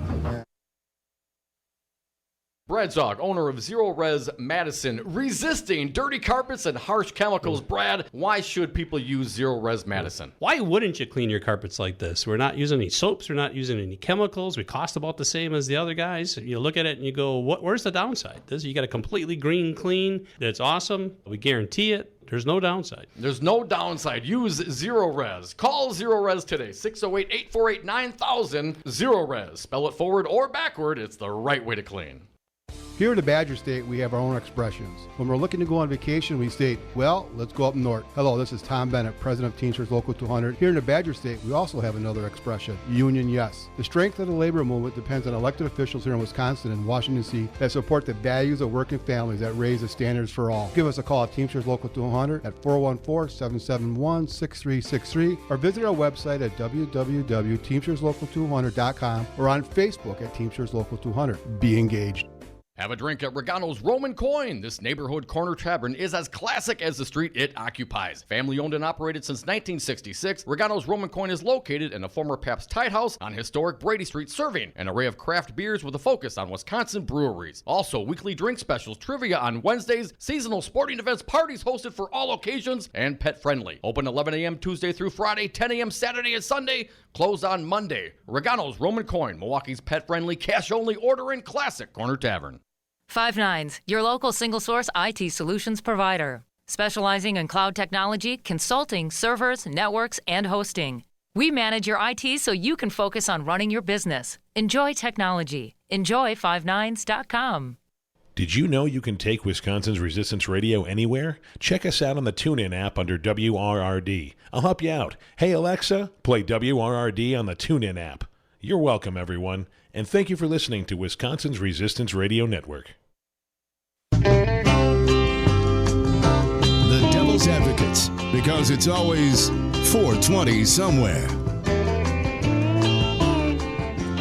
And we are back. Thank you for listening to the Devil's Advocates radio show. It's the 420 break. It's my favorite time of the day. You can join us on the phones at 844-967-2789. Dominic, you were conspiring to move on without the audience, and I said, hell no, we're going to take more phone calls. Probably not you, Joe, and definitely not you, Nick, but are going to take some more phone callers. Appreciate all your patience. Chris from Milwaukee, you're next. Welcome.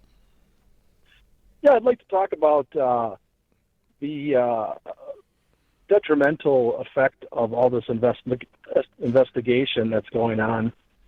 Don't you think that, like, somebody like Kim Jong-il is going to just wait this out? He's going to think that Trump's going to get removed? Sorry. I'm not sure what his waiting or not waiting really has to do with the price of tea in China, because Kim Jong-un really has no effect over our foreign policy. I know he saber rattles and shoots a couple missiles over Japan, but ultimately, man, they've been doing that for as long as I've been alive. If it wasn't him, it was his own man. I don't know what the investigation of Donald Trump has to do with foreign relations with North Korea. I don't think it affects foreign relations with North Korea because, quite frankly, whoever is the next president will pick up the same broken negotiations with Kim Jong-un and probably not advance them any farther than Trump has. I hear you. I hear you. All right. One more question. Yes, sir. Do you think that it's more likely that Trump colluded with the Russians or that Hillary colluded with Obama? Define what colluding with Obama. She worked for Obama. I'm sure there was some collusion down at the office. What specifically are you talking about Obama and Hillary colluding on? What would be the topic of collusion? Well, like she colluded to steal the nomination from Bernie. With Obama? You think Obama got involved in that? I wouldn't doubt it. I mean, I didn't see him offering himself as a endorsement of Hillary Clinton. I didn't see. I mean, that's on the DNC and the superdelegates. I didn't see that. All private party stuff. Is any particular collusion? I didn't like the outcome, granted, but I don't describe that as collusion. Let's get one more caller in this hour before our guest, Patrick Rodenbush, Communications Director at the National Democratic Redistricting Committee. Jake from Milwaukee, you'll have the last word this half hour. What do you got? Hey, Jake. Yeah, hey, I just really, I'm just so sick of people like Nick and Gary and all those other people who call, who during the Obama years, I'm sure, like, we need accountability, we need rule of law, we need this. And now they have a chance to frickin' prove themselves, and all they are is mealy-mouthed little fools. I mean, it's ridiculous. But I want to tell Nick one thing. There is a court right now. It's called the Court of Public Opinion, and Trump and his hacks are guilty because if you have one thing, it's a coincidence. If you have two things, it's a coincidence. If you have three things, it's a pattern. They are criminals. They are guilty regardless of Russia, right? Well, regardless of Russia. 10 things that are indictable obstruction charges potentially in waiting, and you got what? Something close to 200 things, which are contacts with the Russians, which, of course, the Trump campaign never really copped to until after they got busted, right, Dom? And another, dozen investigations going on as we speak. Lots still to come out. I hear it's more like a baker's dozen. Appreciate the call, Jake. Always love our audience, but come back with us. We got a fine guest, Patrick Rodenbush. He is the Communications Director, the National Democratic Redistricting Committee. That's Eric Holder's group. We'll be right back. More Devil's Advocates.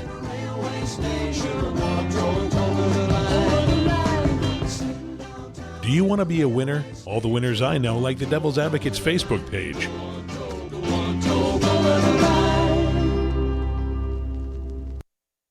Five9, your local single-source IT solutions provider. Specializing in cloud technology, consulting, servers, networks, and hosting. We manage your IT so you can focus on running your business. Enjoy technology. Enjoy five9s.com. To protect his family from disaster, Steve used his camera phone. Done. By taking pictures of his important documents, Steve can always have them stored online. Learn more simple disaster prep tips at ready.gov. A message from FEMA and the Ad Council. Listen to the Devil's Advocates live weekdays from 3 to 6 p.m.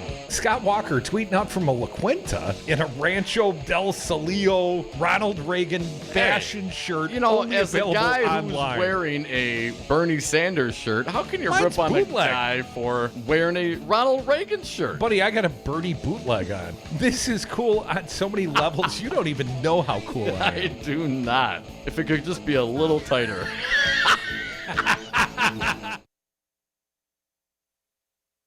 You are listening to Real Resistance Radio, WRRD 1510 AM Waukesha and WTTN 1580 AM Columbus. Always streaming at realresistanceradio.com. Brad Zog, owner of Zero Res Madison. Brad, why should people use Zero Res Madison? Why wouldn't you clean your carpets like this? We've got a patented system. We also do another step that most people don't do. We have a double rotating brush machine that we use when we pre-treat the carpet. So this helps dig up any of that stuff that's deeper in your carpet that the vacuum doesn't get. We're going to provide that intermediary step before we clean with our empowered water. Call Zero Res today, 608-848-9000. Zero Res. Spell it forward or backward. It's the right way to clean. Wisconsin, home to the world's best cheese, best beer, and best football fans in America. But unfortunately, Wisconsin is also home to something else. Tens of thousands of citizens who just can't afford health care. We're talking friends and neighbors struggling to take care of themselves and their families. Many working long hours, or sometimes 2 jobs, in industries like retail, construction, childcare, and agriculture. Jobs that don't always offer benefits or pay wages high enough to allow someone to afford coverage on their own. That's why it's time the legislature fully expanded Badger Care for people making less than $8.50 an hour. It's a smart investment for our state, saving lives and taxpayer dollars, providing affordable health coverage for our citizens. Get the facts at betterbadgercare.com. Then tell your legislator to take action today. It's the right thing to do right now. Paid for by Citizen Action of Wisconsin. Hey, Milwaukee, do you have an office to clean out or close out? Don't call the junk man. Call my friends at Madison Liquidators. Sustainability is their business model. They'll pick up and recycle and refurbish your used furniture. They'll help keep your old office furniture out of the landfill. Find them online at MadisonLiquidators.com. Call Madison Liquidators, 608-831-1012. Madison Liquidators. Tell them the Devil's Advocate sent you.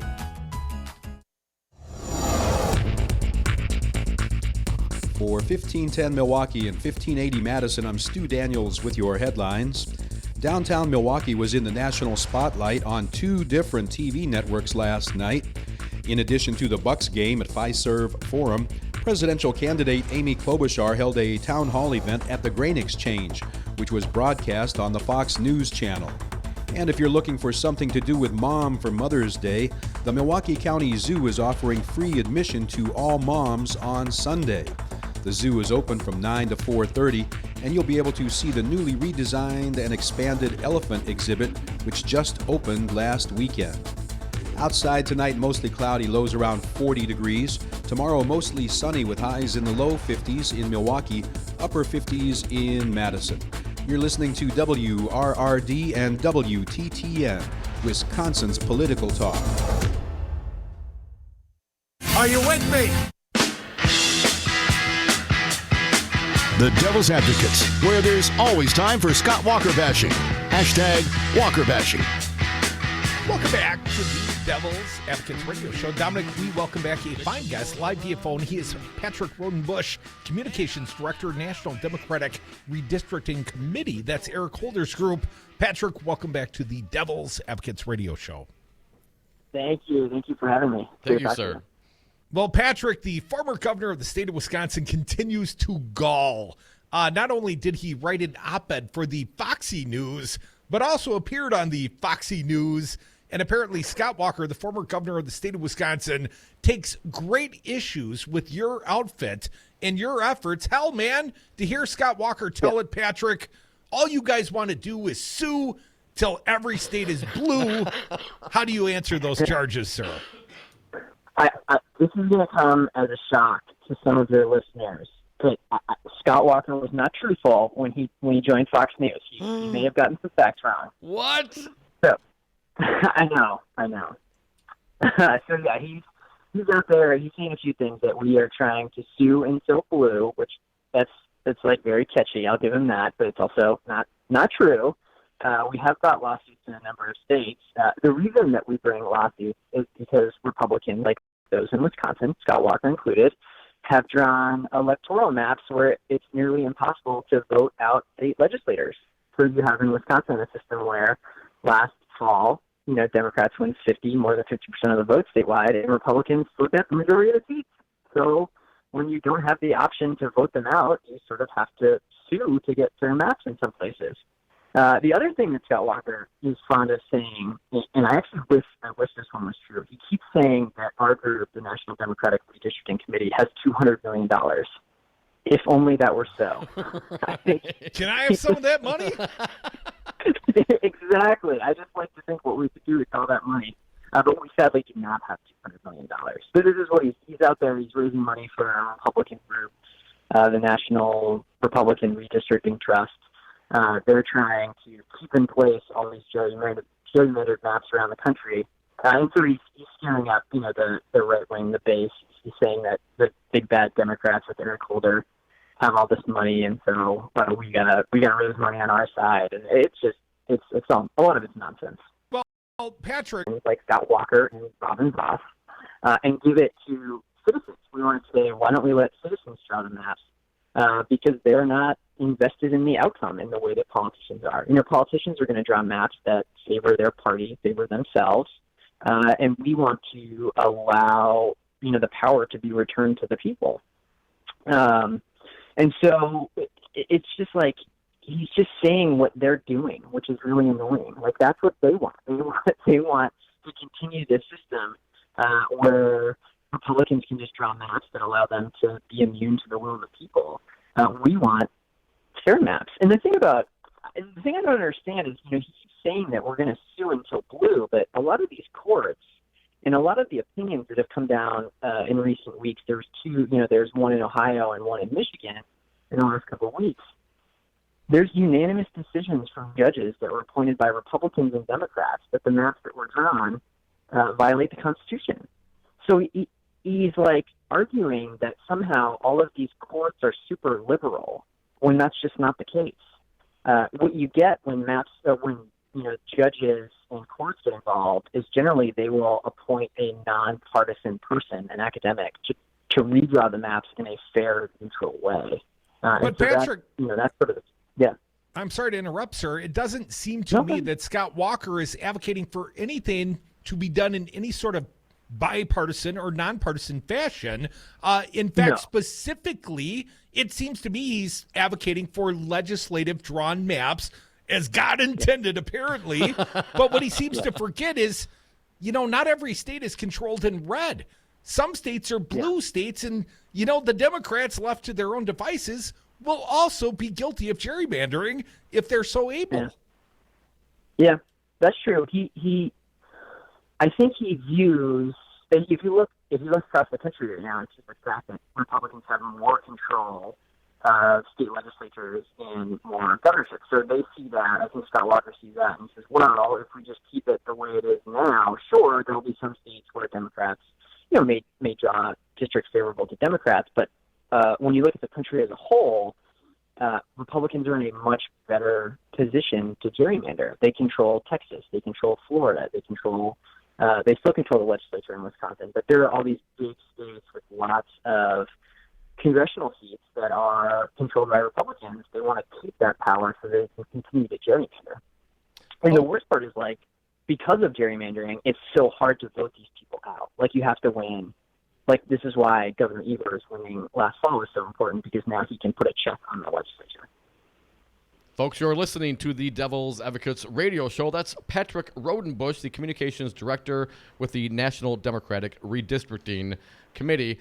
Patrick, Curtis talked about the Democrats. Some politicians left to their own devices will do what they can as well. I believe Maryland might be one of those states. Patrick, what is the NDRC's position on Maryland? Do you support what they have done there, or are you trying to change that?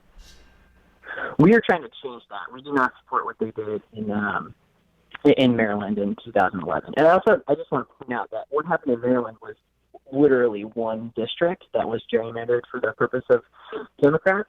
Most states on the Republican side did the whole electoral map. So the Supreme Court right now is saying they heard cases from Maryland and North Carolina. We think, in a perfect world, the Supreme Court will say what happened in Maryland by Democrats was wrong, what happened by Republicans in North Carolina was wrong, and they will put some kind of boundaries on partisan gerrymander.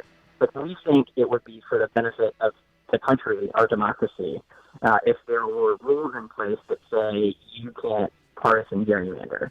And so we don't support what they did in Maryland. And we've not been shy about, there was a bill in New Jersey at the end of last year where some Democrats in the legislature were trying to create a new redistricting process that we thought could unfairly benefit Democrats. And Eric Holder, released a statement, spoke out on this, and said that's not what the Democratic Party is about. Let's not do that.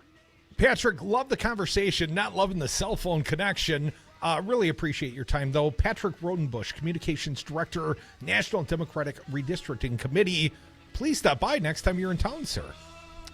We are the Devil's Advocates coming back. We're going to play some of that Scott Walker sound we referenced on the Foxy Newsies. You are going to be blown away by what this man literally, with the words that come out of his mouth. He's admitting what they're doing. Stick around. We are the Devil's Advocates. We'll be right back.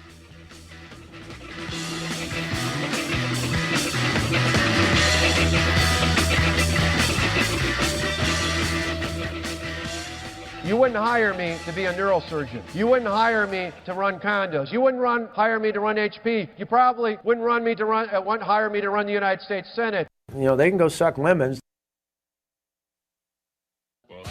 Got unwanted pests in your home or business? Call Get Rid Pest Control at 414-368-0696. State licensed and certified with over 20 years experience, Get Rid Pest Control guarantees their work in the removal of common household pests, including mice, rats, ants, roaches, spiders, centipedes, and bedbugs. Humane trapping and removal of larger pests as well. Unmarked vehicles available upon request. 24-hour emergency service available. Call Get Rid Pest Control today for your free estimate. 414-368-0696. If you got it, we'll get it. All workers benefit from unions, as unions create the highest standard in wages, health and welfare, retirement security, and workplace protections. Hello, this is Tom Bennett, President of Teamsters General Local 200. Your voice is your strength. The ability to build a stronger and better tomorrow begins today. Teamster Local 200 represents workers in numerous industries, and our team is ready to sit down with you and your co-workers to build your unified team. Call Teamsters Local 200 at 414-771-6363 or visit us on Facebook or www.teamsterslocal200.com. I don't see the support. I don't support it. Wisconsin Senate Majority Leader Scott Fitzgerald doesn't see the support for legalized medicinal marijuana, even though the 2018 midterm referendum in 11 counties and the city of Waukesha passed by over 79%. Call Scott Fitzgerald at 608-266-5660. Tell him you support legalized medicinal marijuana. No, I don't see it. This message was paid for by the People for People Corporation. Donate online at p4ppc.org. P4ppc.org. Hi, I'm Anton Capella. As Chief Technology Officer at Five Nines, it's my job to make sure your network is up 99.999% of the time. Technology is constantly evolving, and keeping your business up to date in an ever-changing environment can be a hassle. At Five Nines, we're here to help. Five Nines is more than just our name. It's the level of service you can expect. Better IT gives your business a competitive advantage. Learn how Five Nines can help at fivenines.com. That's the number 5, NINES.com. Freedom. The Devil's Advocates, because Freedom. Freedom. Freedom. And we are back. Thank you for listening to the Devil's Advocates radio show, streaming on YouTube, on Facebook, on Twitter at Devil Radio, and on the phones at 844-967-2789. Want to thank our most recent guest, Patrick Rodenbush, Communications Director, National Democratic Redistricting Committee. We do have audience members that have offered to donate if only Patrick will buy a new phone. Time to upgrade, sir. We do appreciate it. Unfortunately, had to cut that short, but I thought it was important to get the communications director from the National Democratic Redistricting Committee on the record. They're not down for gerrymandering, be it Democratic gerrymandering or Republican gerrymandering. They got a different plan, Dom. They're just going to sue till every state is blue. At least Scott Walker would claim. On the Foxy News, he was asked about that. What does it mean to sue until it's blue? Scott Walker on Fox News. Let's go cut one. Cut one, please. Uno. Well, what you've got is Eric Holder, with the support of Barack Obama, spending hundreds of millions of dollars across the nation, and they just go in from one state after the next, and they sue until it's blue. They're using the litigation process to take redistricting out of the hands of the people we elect, the people we hold accountable in our state legislative bodies, and trying to send it to the courts where they have friendly folks, many of whom have been appointed by some of their allies, and they're trying to sue to change the makeup, really, I think for a generation to come in terms of putting Democrats in power. You know, literally, if you are gerrymandered into your district, be you a Democrat or a Republican, you're not at all accountable to the constituents of your district. That is the issue with gerrymandering. Right. It makes you unaccountable to the electors, the voters. The little people. Scott Walker never gave a damn about the little people till he lost. Or about gerrymandering, or about whether or not votes actually, can count. Let's keep going. Scott Walker on Fox News with the question referencing Ohio and Michigan. Listen closely. There's going to be a little quiz afterwards. Fancy Keith, you are up. Let's do cut 2. Let's take a look at some headlines from the New York Times. Judges rule Michigan congressional districts are unconstitutionally gerrymandered. They also had Ohio congressional map is illegal gerrymander, federal court rules. Okay, so what happens is they start suing, and it's not necessarily a slam dunk that they're going to win, but it gets the ball moving, right?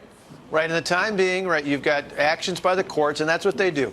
This is the whole strategy of the left, is to keep going until they find a friendly judge, someone who's not directly elected and accountable to the voters, and try and sue. They did it firsthand in Wisconsin. They tried to take over our Wisconsin Supreme Court. Thankfully, we fought back just about a month ago, but their strategy was last year, this year, and next year to take over the Wisconsin Supreme Court so they'd have a friendly activist majority in the Wisconsin Supreme Court. They're doing it in Ohio, as you mentioned. They're doing it in Michigan.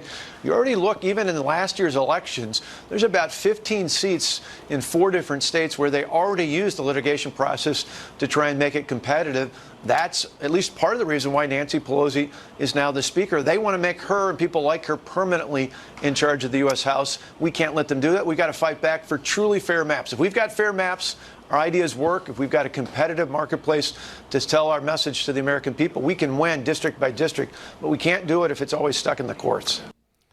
I mean, so there's a little bit to unpack there, but I wanted to lay it all out. Number one, did you get it? And if you didn't, we'll play a little summary next. But number two, Walker's talking almost like our buddy Joe from Stevens Point. He's all over the board. He's talking about what? Redistricting. Then he gets on to these friendly judges, and then he goes on to talk about the Wisconsin Supreme Court election. Let's draw a distinction. The Wisconsin Supreme Court elections, and of course the liberals try to win. Right. The Republicans also try to win a seat on the Wisconsin Supreme Court. Come on. That seems to be what elections are all about these days. I don't know what it used to be about, but it has become something of a partisan exercise. But draw the distinction, if you will, moron winkinator. These are federal courts. And I know you want to say these are what? Allies of Michigan's Democrats? The Ohio's Democrats, panel? and as our most recent guest, Patrick Rodenbush, Communications Director from the National Democratic Redistricting Committee, some of those are Republican appointees, and they were unanimous rulings. But did you catch it? Did you catch it? Here it is. Listen to this. Cut number 3. You already look, even in last year's elections, there's about 15 seats in 4 different states where they already used the litigation process to try and make it competitive. That's at least part of the reason why Nancy Pelosi is now the speaker. They use the litigation process to try and make it competitive. What? Of course they did. That's the whole point. You just heard former Governor Scott Walker, head of the redistricting blah, blah, blah for the freaking Republicans, lament the fact that the Dems had to use litigation to get competitive maps. That is stunning to me. You stun readily. But let's remember, what about the legislatures? Don't they draw the maps? Let's do cut 4, please, Keith. Well, that's exactly right. That's the way most people want it. They want it with people who they elect who are accountable. What they do, though, is they go from state to state and they try and litigate. They sue, they pick a state, and then they sue until it's blue. And that's the strategy we've seen used over and over again. There's a lot of folks out there, unelected bureaucrats, these commissions they create, which are clearly partisan, where you put power in the hands of people who aren't elected.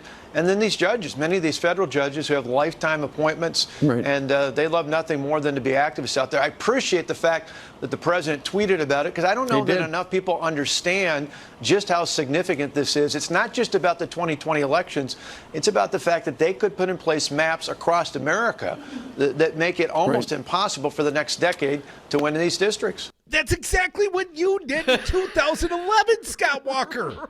Right. I mean, the Republicans in the state of Wisconsin, this state has been a swing state years and years and years.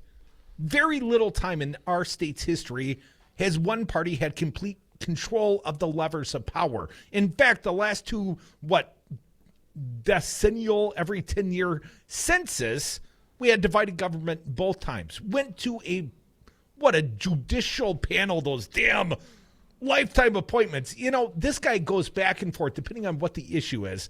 You know, it's the damn lifetime appointments of federal judges. They're going to throw it all away for partisan advantage?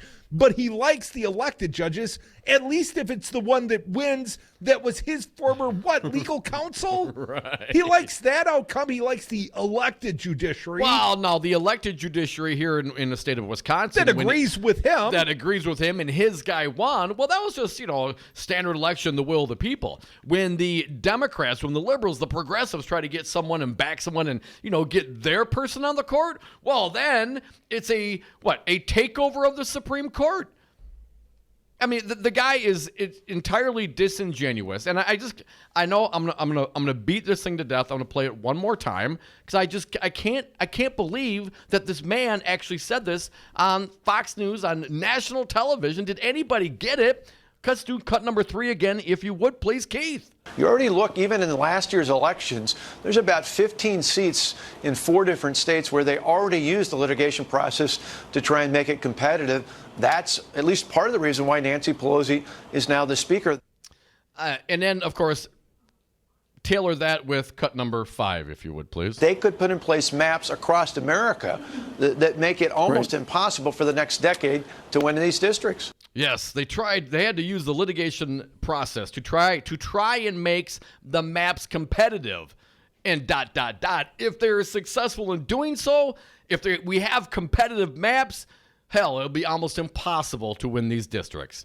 According to Scott Walker on Fox News, that is what he just said. Okay, I'm done ranting now. Buddy, in the state of Wisconsin, we've got 8 congressional districts. How many of those are held by Republicans? 2? 5. 5? Oh, I'm sorry, yes. 5 of 8. And 3 are Democrats. 3 are Democrats. On the assembly side, perhaps the most gerrymandered, the most partisan gerrymander in our nation's history, the assembly seats in the state of Wisconsin. More than 50% of the voters voted blue. Yet 2/3 of the assembly in the state of Wisconsin is Republican. I mean, you got to have some good software and some excellent legal counsel like Michael Best and Friedrich. Come on. All you need in this world, Crudy, are better ideas and better candidates. Then tell me one good idea Scott Walker has ever had. I mean, literally, tell me one defendable good idea, one that would capture the imaginations of both sides of the aisle. I don't mean 50 plus 1. Tell me something he's done for the state of Wisconsin that we can all agree was a good thing. 844-967-2789. I mean, I'm looking for one freaking example in the history of the man's political career. I've got nothing. Let's get to the phones. Maybe our callers will have something. Chris from Sun Prairie, you are up. Want to get your thoughts, Chris. What do you think about those comments? Oh, hang on, Chris. 1 second. 1 second. We got a little error there. All right, Chris, welcome to the Devil's Advocates. What do you got? Hi. Well, it seems to me the Republicans always, when they're complaining about the Democrats, are telling us what they do, and that's just another case of it. I can't believe he actually said it like that, but go ahead, you've got it. I experienced today the effects of what they've done here in the state of Wisconsin with the gerrymandering. We were sitting in a hearing for Badger Care expansion, And, the Republicans got it all locked up. I mean, there's nothing we could do about it. Democrats talked about how Tony Evers went around the state and held town halls and heard at every single town hall how important health care is to people in the state and how all of the people, regardless of whether or not they were Republican and Democrat, wanted the Badger Care expansion to happen, and the Republicans voted it down. So, they this is the stripped result. Medicaid expansion from Tony Evers' budget, despite what? That would have been like $1 billion in additional health care spending, would have included like another 82,000 Wisconsinites would have had affordable access to health care, like half of whom do not currently have health care. And Republicans said, no, we don't want that. How did they defend this? This is the most indefensible position of Wisconsin Republicans as far as I'm concerned, Chris. How, as Christians, do they defend this position? I don't know, and I don't know how they can defend it by saying they were saying that they didn't want to accept the money from the federal government. These are our tax dollars coming back to the state to give us services, and they don't want to accept that money. When I was on the state of Wisconsin's Medicaid, I worked for the fiscal agent. When we got contracts like this was a big feather in everybody's cap. Everybody was really happy about it and celebrating it because this was money that came into the states that not only gave us some bang for our buck with our tax dollars where people actually got health care, but it also created jobs in the state because when we have those programs, we have jobs for people that are supporting those programs. So, I don't really understand it. I think it was one of the Democrats had pointed out that they never have turned away money for roads in the state of Wisconsin using that same illogical logic. But I don't know. I don't know how they could do it. It took everything that I had in me to not scream at them when I was sitting there because it's just disgusting. I might have screamed. We accept 30% of our... I said... Let me throw a few facts out there. 30% of our state budget comes from federal dollars. The state of Wisconsin currently accepts Medicaid at about 59% reimbursement. The expansion plan would be 100% reimbursement that goes down to 90%. The only possible logic and rationale is at some point we're going to have to pay the 10% differential as a state. But I would point out, in the meantime, we got $1 billion to spend on healthcare. We've got affordable healthcare to offer to more Wisconsinites. Chris, it's indefensible, but that doesn't mean the Republicans didn't vote it down. And I think it's ironic, Alberta Darling, not in a healthy enough condition to show up at the Joint Finance Committee hearing to strip health care from other Wisconsinites. Thank you for the call, Chris. It is stunning. We're going to get into more of the state issues here in Wisconsin in the happy hour, 844-967-2789. And we got to find guest, Joint Finance Committee Dem State Rep Chris Taylor. She's calling in next. Come back with us. More Devil's Advocates. The happy hour commences right now.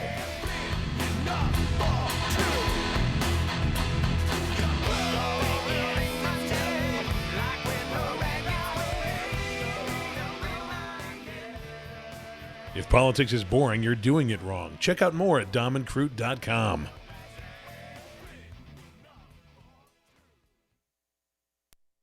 Here in the Badger State, we have our own expressions. When we're looking to go on vacation, we state, well, let's go up north. Hello, this is Tom Bennett, President of Teamsters Local 200. Here in the Badger State, we also have another expression, union yes. The strength of the labor movement depends on elected officials here in Wisconsin and Washington, D.C. that support the values of working families that raise the standards for all. Give us a call at Teamsters Local 200 at 414-771-6363 or visit our website at www.teamsterslocal200.com or on Facebook at Teamsters Local 200. Be engaged.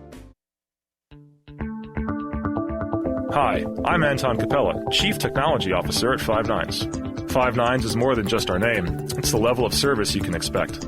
We provide 99.999% uptime. That's the highest availability and performance you can get. You have enough to worry about with your business data, web, security, and cloud services, so we'll manage your IT so you don't have to. Visit 59s.com. That's the number 5NINES.com.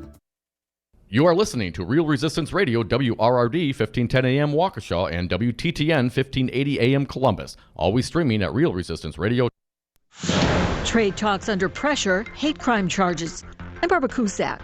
There isn't much optimism as U.S. and Chinese trade negotiators meet in Washington this evening, as correspondent Michelle Kaczynski explains. On the one hand, you have the U.S. side very frustrated as what it sees as China renegotiating and reneging on parts of what they thought was going to be a deal. You have us hours away from the U.S. raising tariffs on hundreds of billions of dollars worth of Chinese imports. You see markets responding. So it seems like we're back to a trade war with China. Federal authorities in San Diego announced 109 hate crime and civil rights charges against the alleged attacker in last month's deadly synagogue shooting.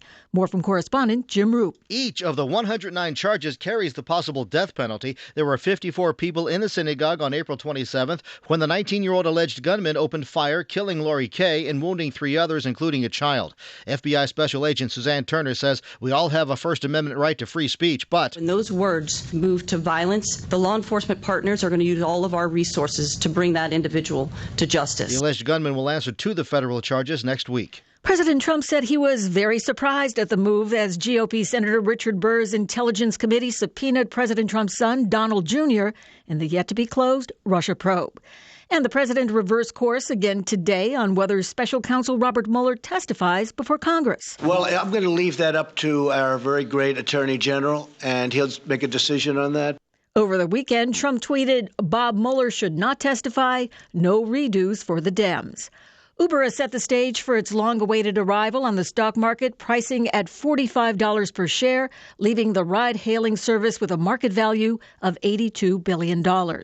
Stocks closed lower today. The Dow dropped 139 points, the S&P 500 down 9, and the Nasdaq shed 33 points. I'm Barbara Cusack.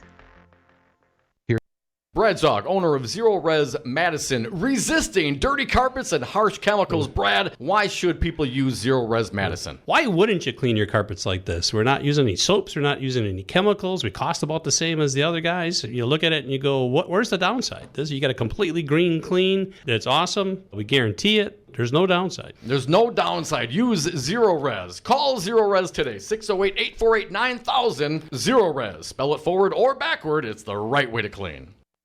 Hey, Milwaukee, do you have an office to clean out or close out? Don't call the junk man. Call my friends at Madison Liquidators. Sustainability is their business model. They'll pick up and recycle and refurbish your used furniture. They'll help keep your old office furniture out of the landfill. Find them online at MadisonLiquidators.com. Call Madison Liquidators, 608-831-1012. Madison Liquidators. Tell them the Devil's Advocate sent you. Hall of Famer Albert Pujols has done something only 2 other baseball players have accomplished. The story from correspondent John Stolness. Pujols batting just .205 on the year, launches one to left, and that is historic. The Los Angeles Angels star smoked a 2-0 fastball into the seats in the 3rd inning of their game against the Detroit Tigers, giving him 2,000 RBIs for his career. Only Hank Aaron with 2,297 and Alex Rodriguez with 2,086 have driven in at least 2,000 runners in their careers. However, there are others who probably would have eclipsed that number, but RBIs were not an official statistic until 1920. Babe Ruth, for example, finished his career just 8 RBIs short of 2,000, but that doesn't count any he may have gotten when he played for the Boston Red Sox from 1914 to 1919. And President Trump honored the World Series champion Boston Red Sox at the White House today. I'm Barbara Cusack. She's such a... 3, 2, 1. Oh no. Which button am I... When every second counts, you can't wing it. Guys, a little help up here? In a home fire, you may have less than 2 minutes to get out. So make a family home fire escape plan. Then practice home fire drills at least twice a year so everyone knows what to do when they hear. Prepare your family at ready.gov/fire drill. Brought to you by FEMA, the Ad Council, and Make Safe Happen. The Devil's Advocate. Doug from Cudahy. Right around the time of the uprising, I found you. I started listening, and 2 years later, after I signed the recall and voted, we went out to sing along with the singers on my birthday. And they were so cool, and it's one of the greatest memories that I had. And ever since I started listening to the Devil's Advocate, I have been woke. I haven't missed one vote since. You guys have really done wonders for our community, and I'm just so happy you're on the air. Making radio great again. For 1510 Milwaukee and 1580 Madison, I'm Stu Daniels with your headlines. Former Milwaukee Alderman Willie Wade has been charged with wire fraud in a case linked to strip clubs, alleged bribery, and public corruption. Wade collected $30,000 from a downtown strip club in a bribery scheme in which he said he was negotiating on behalf of the current alderman. In exchange for the money, Wade said the alderman would vote to approve licenses for the club. And the Port of Milwaukee may become the next big cruise ship destination on the Great Lakes. Outside tonight, mostly cloudy, lows around 40 degrees. Tomorrow, mostly sunny, highs in the low 50s in Milwaukee, upper 50s in Madison. You're listening to WRRD and WTTN, Wisconsin's political talk.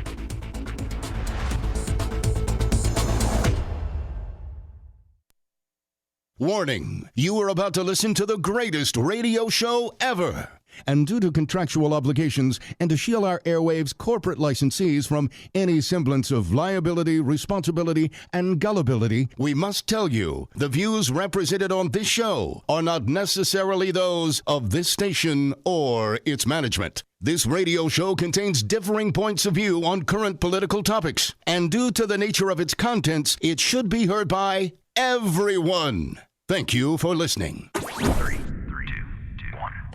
Now live from the heart of liberal Wisconsin, where the political party is just beginning, welcome to the Devil's Advocate Show. Best friends proving it's never personal, only politics. Please allow me to introduce myself. Now here are your hosts, Dom and Crute. Welcome back to the Devil's Advocates Radio Show. Dominic, we are sliding into the 5 o'clock Thursday happy hour, and I am happy to announce we got a fine guest live via phone. She is our friend Chris Taylor, a fine Joint Finance Committee Dem, a state rep from Madison. Chris Taylor, welcome back to the show. Thanks for having me. Thank you, Chris. Chris, unfortunately, I wish it was under better circumstances. Another sad day in the history of Wisconsin. Yeah. Medicaid. Really sad day. Tony Evers put Medicaid expansion in the budget. That was seemingly what the people wanted. We see polling showing overwhelming support, perhaps 70% or higher in the state of Wisconsin. And the Joint Finance Committee Republicans stripped this from the budget today. I think this is an indefensible move on a number of different levels, Chris, but what's your opinion? Right. Yeah, it's indefensible. It's ethically and morally indefensible. It's fiscally indefensible.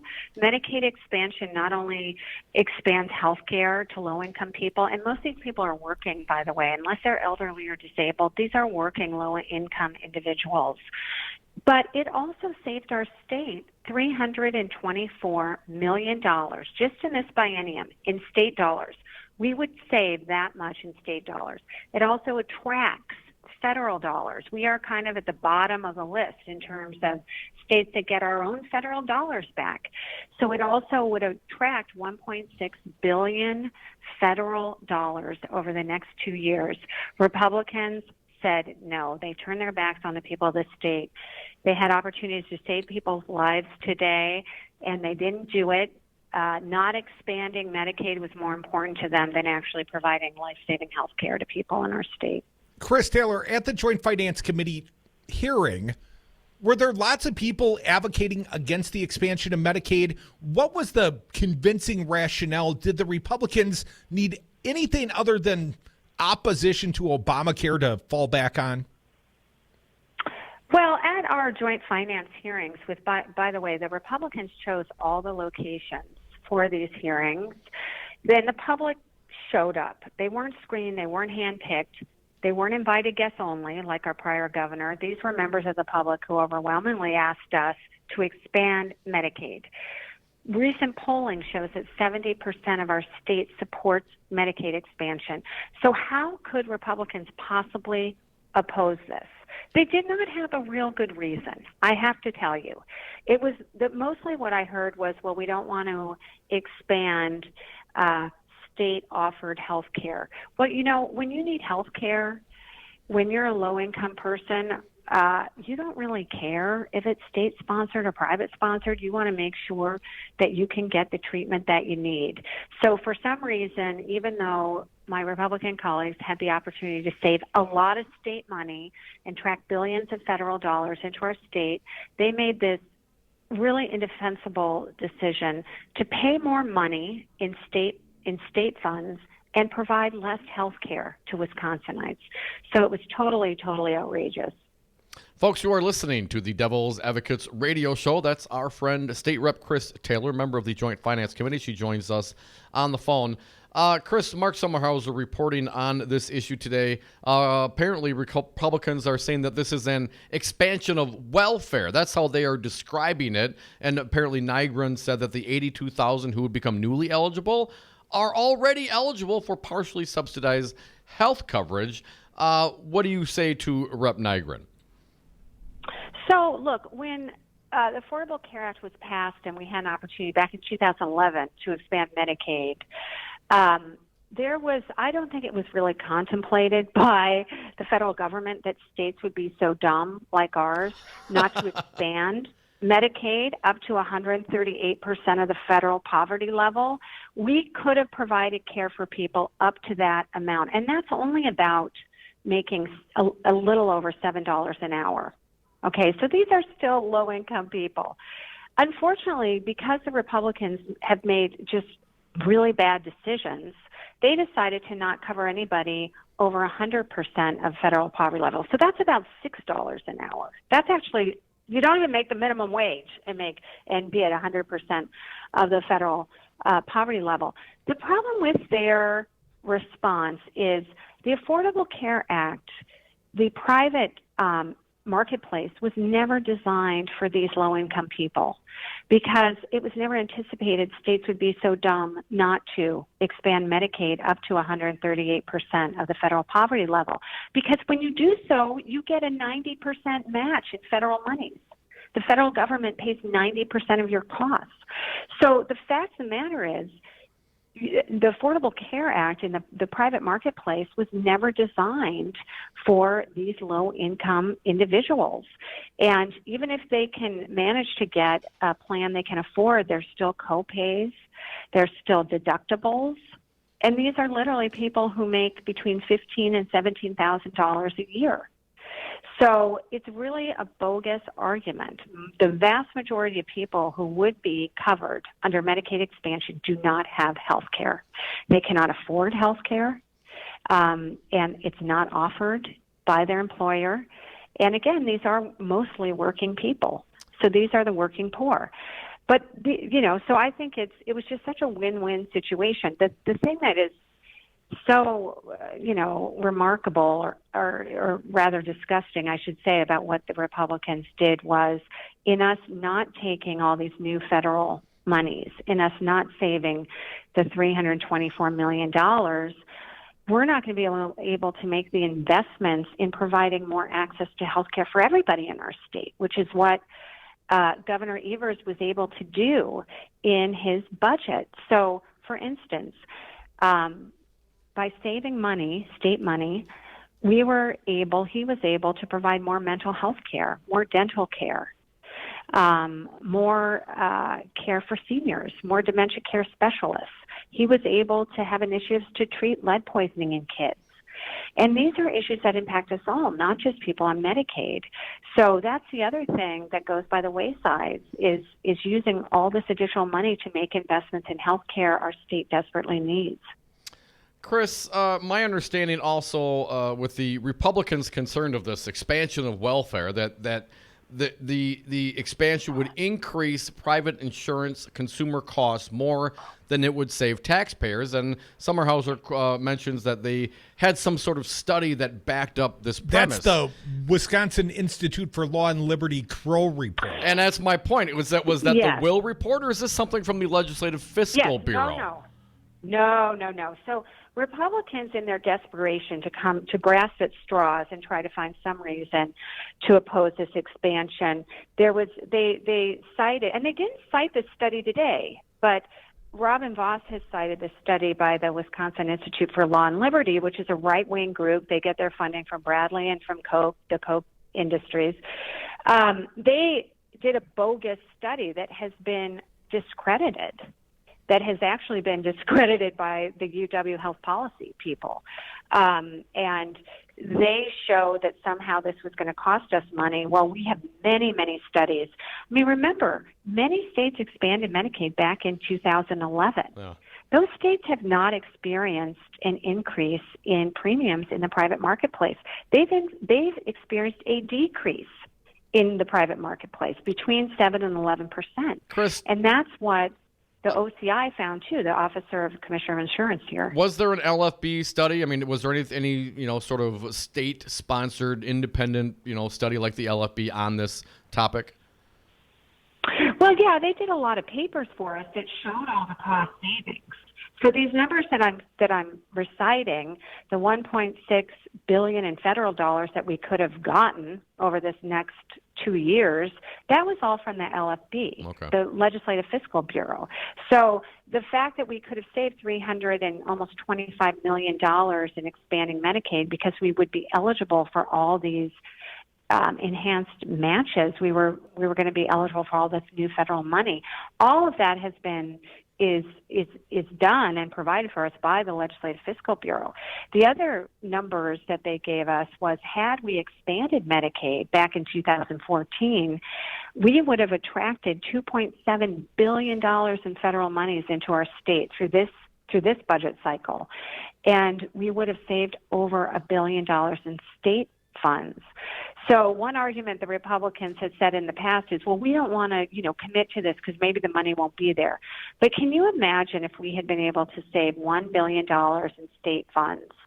Perhaps the cutting and gutting of our K-12 public schools wouldn't have happened. Perhaps the UW would have gotten sufficient funding. Maybe we could have even fixed our roads. We got a fine state rep on the phone. She is Chris Taylor. She's on the Joint Finance Committee. She is a Dem and a friend of ours. Chris, got to ask you, opioid treatment. Now, I know that Medicaid expansion can be instrumental to the treatment of opioids. So can medicinal marijuana as a pain alternative. Chris, sounds like the Republicans are also stripping out Tony Evers' proposition to legalize medicinal marijuana. Do you think that this will have tragic effects in that we are offering the people of Wisconsin who are hooked on opioids, we offer them little or nothing in new care options? Right. Well, the interesting thing, too, about the opioid piece in terms of Medicaid expansion, the Affordable Care Act did a very important thing and basically made addiction treatment a essential service that is now covered. So why wouldn't you want to offer that to more people? Because we are in an opioid epidemic. The other interesting thing is Citizen Action Wisconsin released a report yesterday showing that for these low-income people between 100 and 138% of the federal poverty level, even if they could get on the private exchange, if they were trying to kick an opioid addiction, they would not be able to afford the prescription medication that they would need. So another argument for Medicaid expansion. But yes, we know now there's been a lot of studies that have looked at the fact that medical marijuana does, there's many studies that show it certainly can reduce the opioid, first of all, how frequently opioids are prescribed, and it certainly can help with addiction rates and even morbidity associated with opioid overdoses. Chris, one other instrumental piece of Tony Evers' budget proposal stripped out by the Republicans. Don't know if the votes happened yet, but I'm sure it will. They don't want to raise the minimum wage in the state of Wisconsin. They're clinging to that happened today. Antiquated $7.25 federal minimum wage. Scott Walker could have raised the minimum wage at his sole discretion. He chose not to. And now Wisconsin Republicans, I mean, this was not $15 an hour, Chris. This was a modest increase over time, up to 10 something an hour. And Republicans said, hell no, you working poor, you get nothing and like it.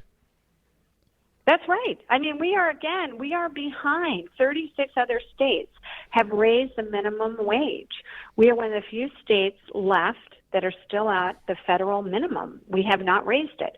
Ironically, what their motion did, and unfortunately, Mike, it did come out, the increase to the minimum wage did come out today. But you know what Republicans preserved? They preserved $1.1 billion of tax giveaways to millionaires and billionaires that had been taken out by Tony Evers because they do not pay their fair share of taxes. They pay the lowest percentage of their taxes. It's about 7% of people who make over $1 million of any group. They pay the lowest percentage of their income in taxes. And so Tony Evers had a fair tax proposal where you tax people who are, the most affluent in our state. And, my Republican colleagues won't raise the minimum wage, but oh my gosh, they will protect those tax giveaways to millionaires and billionaires. So they made sure that they protected those giveaways. But my God, they will not raise the minimum wage. The other thing they did is they took out the governor restoring and enhancing tax credits for low and middle income working families. So the governor increased the earned income tax credit. That's a credit that helps working families who have kids. And he also increased the homestead tax credit. That's a tax credit that helps low income seniors and others stay in their homes. Well, the GOP pitched that. No tax breaks for low and middle income people. But if you're a millionaire or billionaire, they've got your back.